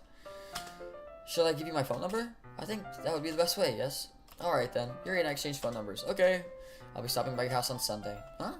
My house? Is that a problem? No, not at all. I just thought that I would be the one going to your house, since I'm the one helping you. I suppose that makes sense. But if you don't mind, I think I would prefer going to your house. Alright. In that case, it won't be much of a problem. I decided not to press Yuri for a reason. It's not like I should matter much either way, so I'll just need to make sure that my room is clean. I hope I managed to make myself useful in some way. I'm not nearly as creative as you are. Hey, welcome back, Adal. Thanks for tuning in. Don't underestimate yourself, Ruzel. I think that will make a very productive team, even if you only chose me because you felt bad or something. Wait a minute, you don't actually think that, do you? I don't know. It's difficult to come up with any other reason you may have chosen me. You're forgetting the only reason with the most common sense. I chose to help you because that's what I want to do. Dude, I hope your cinnamon roll was fucking awesome, dude. Have a good night and sleep well. Don't forget to brush your teeth and floss. Yuri thinks to herself with an extreme tense expression. Yuri, you're overthinking this. You wanted me to point out when you're overthinking, right? I didn't realize. I'm telling you I want to. That's all it is. Do you believe me? Yuri thinks hard. She looks straight in my eyes for a long while. I believe you. Trust me, a great cinnamon roll. Dude, hell yeah. Hell yeah. As if it took her tremendous effort, Yuri finally says that, and it relaxes her expression. And I'm really looking forward to Sunday. Yeah, I am too. After that exchange, I make my way out the door and Yuri follows. I can't believe this. Yuri's going to be coming to my house on Sunday. My anxiety shoots through the roof. Even though I've gotten pretty used to handling her at this point, there's no telling what might end up happening when we're outside of school. More than that, she told me that she was looking forward to it. Is this the chance I have to make something happen between us? Or is it too early for that? Only time will tell. But until then, I won't be able to take my mind off of it. I seriously can't wait. It's already Sunday. I've been getting increasingly anxious about Yuri's upcoming visit. I keep telling myself there's no reason to be nervous, but it doesn't help much. Yuri is clearly an introvert, and also an intimate person in general. There's no doubt that she'll open up a bit when it's just the two of us. Meanwhile, we've even been texting occasionally. Oh, okay, great, Milk. Great to have you stay. She was extremely apprehensive at first, but it wasn't long before I was already learning more about her. But putting Yuri aside, I haven't heard a thing from Sayori since she left the club earlier the other day. It's not like we text each other all the time or anything, but I've worried about her in the back of my mind. Between what Sayori said and what Monica said, is it really okay for me to put Sayori's feeling aside when she might need me? I decide to visit Sayori before Yuri comes over. Rather than asking, I simply tell her I'm coming over, much like we've done in the past. Once I reach Sayori's house, I knock on the door before entering it myself. Again, we used to play so often that we've made it a habit of simply entering each other's houses. You ain't homies unless you enter each other's houses without knocking. Period, point blank. The house is quiet. Sayori isn't anywhere on the first floor, so I assume she's up in her room. It's already strange of her not to run down and greet me. I head up to the bedroom where I find her. Sayori? What's up? I sit down in her room. Sayori forces a smile, but it's easy to tell that she's different. There's a minute of silence between us. You haven't come over like this in a long time, have you? I guess you're right. It has been a long time. Not much has really changed, has it? Sayori's room is a mess, as it's always been. I also recognize the same stuffed animals and wall decorations that she's had for years now.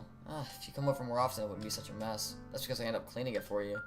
How come you suddenly want to come over today? Are you supposed to see Yuri today? Yeah, but I'm really glad I checked on Sayori. I feel a little better about myself. I didn't realize it was like that. Oh my god, that charm. That's the magical twinkle. How did you know that? Sayori had already left by the time we had decided the last meeting. Monica told me. It's only natural for her to keep me informed about the festival preparations, right? True. But what about you? Are you going to be helping Monica today? Of course. But I'm just helping her online. We didn't plan to meet up or anything, so it's just me and Yuri then. Yep. There's more silence between us. Sayori stares in a random direction. Everything about her behavior is really uncharacteristic. I finally get to the point. I just wanted to see how you were doing. After you left on Friday, when something went wrong, you just can't hide it from me. I know you too well, so... Sayori smiles, shaking her head. That's no good. Huh? Why can't it just be like it's always been? This is all my fault. If I didn't get so weak and accidentally express my feelings, if I didn't make that stupid mistake, then you wouldn't have been so worried about me at all. You wouldn't have come here. You wouldn't have even been thinking about me right now. But this is just my punishment, isn't it? I'm getting punished for being so selfish. I think that's why the world decided to have you come over today. It just wants to torture me. Jesus Christ. Sayori, I grab Sayori by the shoulders. What on earth are you saying? Are you listening to yourself right now? I know something happened to you. There's no other explanation for you to be like this. So tell me. Until I know, I won't be able to stop thinking about it. Sayori gives me an empty smile. You really put me in a trap, but... You're wrong. Nothing happened to me. I've always been like this. You're just seeing it for the first time. Seeing what? What are you talking about? You're really just going to make me say it, aren't you? Guess I have no choice this time. The thing is, I've had a really bad depression my whole life. Did you know that? Why do you think I'm late to school every day? Because most days I can't even find a reason to get out of bed. What reason is there to do anything when I fully know how worthless I am? Why go to school? Why eat? Why make friends? Why make other people put their energy and caring to waste by having them spend it on me? That's what it feels like. And that's why I just want to make everyone happy. Without anyone worrying about me. I'm in shock. I can't even figure out how to respond. How is it possible that Sayori kept this from me the entire time that I've known her? Did she really want so badly for me to just not think about her? Why? Why is it you never told me this? It almost feels like I've been betrayed. Because if I knew, I would have done everything I could to support you. Even if there's only so much that I can do. Poor Sayori, do for real. I would have tried a little bit harder to make every day a little better for you. That's why I'm your friend. Kazuna! All you had to do was tell me. You don't understand at all. Why do you think I didn't tell you? Because if I told you, then you would have time to waste effort caring about me instead of doing important things. I don't want to be cared about. It's bittersweet when people try to care about me. feels nice sometimes, but it also feels like a bat being swung against my head. That's why I wanted so badly for you to make friends with everyone else. Helping everyone to be happy together is the best thing for me. But then, I discovered something else too. Seeing you make friends and get closer with everyone in the club feels like a spear going through my heart. So that's why I decided the world just wants to torture me. Every path leads to nothing but hurt. You're right, that I don't understand. I don't understand your feelings at all. But I don't need to understand. Whatever it takes for me to help you stop hurting, that's what I'll do. No, there's nothing at all. The only thing I could have helped is if everything could be like it was, always was. But I was selfish. I finally showed you what a horrible person I am. Tears streak down her face. Milk, go to bed, homie. If you gotta wake up early, bro. Go to bed. I made you join the literature club because I was selfish and I was punished by my heart hurting in a way that I couldn't understand. Now you came here and made it hurt too. You're just weak and selfish. That's what I am. That's why I'm going to accept these punishments because I deserve every last one. Pull in Sayori. Ruzel Sayori, I don't care if you feel selfish. I'm really happy that you convinced me to join the club. Seeing you every day makes it worthwhile enough. If I make friends with everyone else, that's just a bonus, but please never underestimate how much I care about you. I wouldn't have it any other way. Don't do this to me. Please don't do this to me. I don't know if I'm doing the right thing. But all I want for her is to know I care. If you have it in you to call yourself selfish, then you have to let me be selfish too. No matter what it takes, I'll figure out what needs to change. Bro is not cheating. Bro is helping someone who's chronically depressed, bro. That is not cheating. Alright, I don't know anything. It's really scary. I don't understand. The only time I'm not feeling nothing is when I'm feeling pain, but your hugs are so warm. And that's really scary too. And as she does, I let her go as well. The festival's tomorrow. Yeah, it's going to be fun, right? Yeah. How would you like for me to spend it all with you? That's what I want. I promise. I think that would be nice then. Yeah. Sayori wipes her eyes. If I could spend the whole day here, I would. Of all days, this has to be the one where I have other plans. Maybe I should cancel. No, don't. Please don't. If you did that, then I really wouldn't forgive you. But it's almost time for Yuri to meet me at my house. And at the very least, you want to come along and help out? It would be fun. She says no. I'm sorry. I don't know if that would be very good for me today. You understand, right? It's kind of hard for me to fully understand, but I'm trying my hardest. That's okay. And don't worry too much about it. I'll see you tomorrow, okay? Alright. I look forward to it. I say goodbye and exit her house. On the way home, I find myself feeling uneasy. It's all for me to keep thinking about it when Yuri is about to come over, too. I think Sayori is right. I shouldn't be worrying too much, and we're definitely going to have a great time tomorrow. I should just focus on what's ahead of me. As I approach my house, I see something that makes me feel a moment of panic. Yuri? Thank goodness, you're a little early. Alright, I'm actually going to stop here for the day. We're going to stop here for the day. My voice is actually on fire.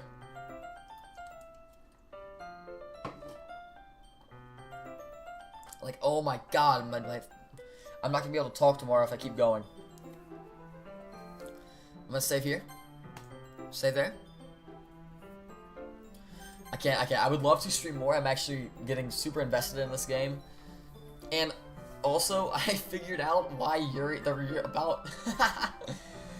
I googled why Yuri makes a comment about having back pain so much. It's because she has big booba.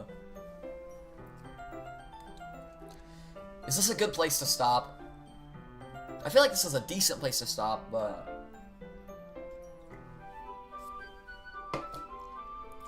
I'm just talking so damn much, dude. It's hard for me to keep up. But yeah, that's literally why. That's like canon, like why Yuri says that she has back pain. Like I'm not even kidding. We can read, bro. I had to Google that shit. Dude, see that? Like, I'm trying to be like as respectful as possible. Yuri, maybe it's the angle. She does not seem like quadruple D or whatever it is. I don't know booba sizes. I don't got any, but she doesn't. I don't know. She seems average, I would say. It depends on how tall she is, I guess, too, and body weight. But who knows? Who knows? I'm not gonna sit here and talk about booba. I'm not gonna sit here and talk about it. I think that's kind of out of pocket talking about it. Relative to her peers. Relatively speaking, of course.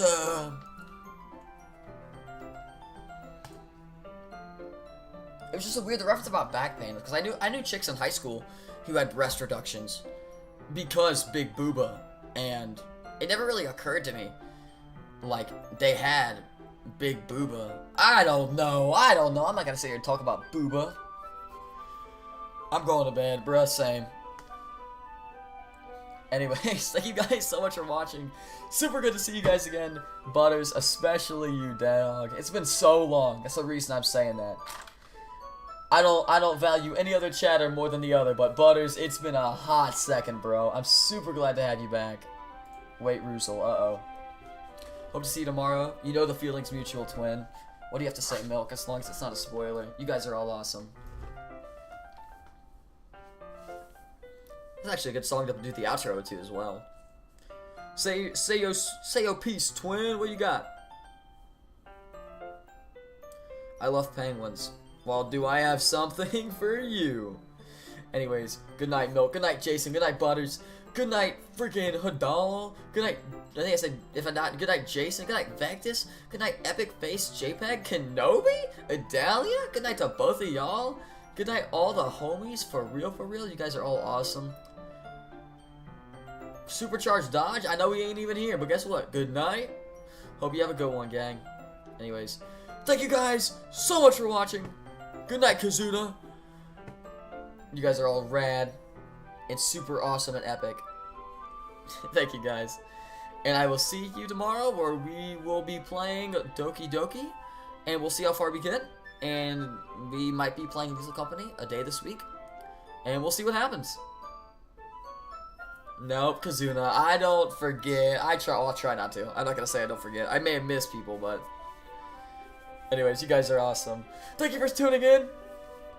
And as always, good night, Shotty. I'll see you around.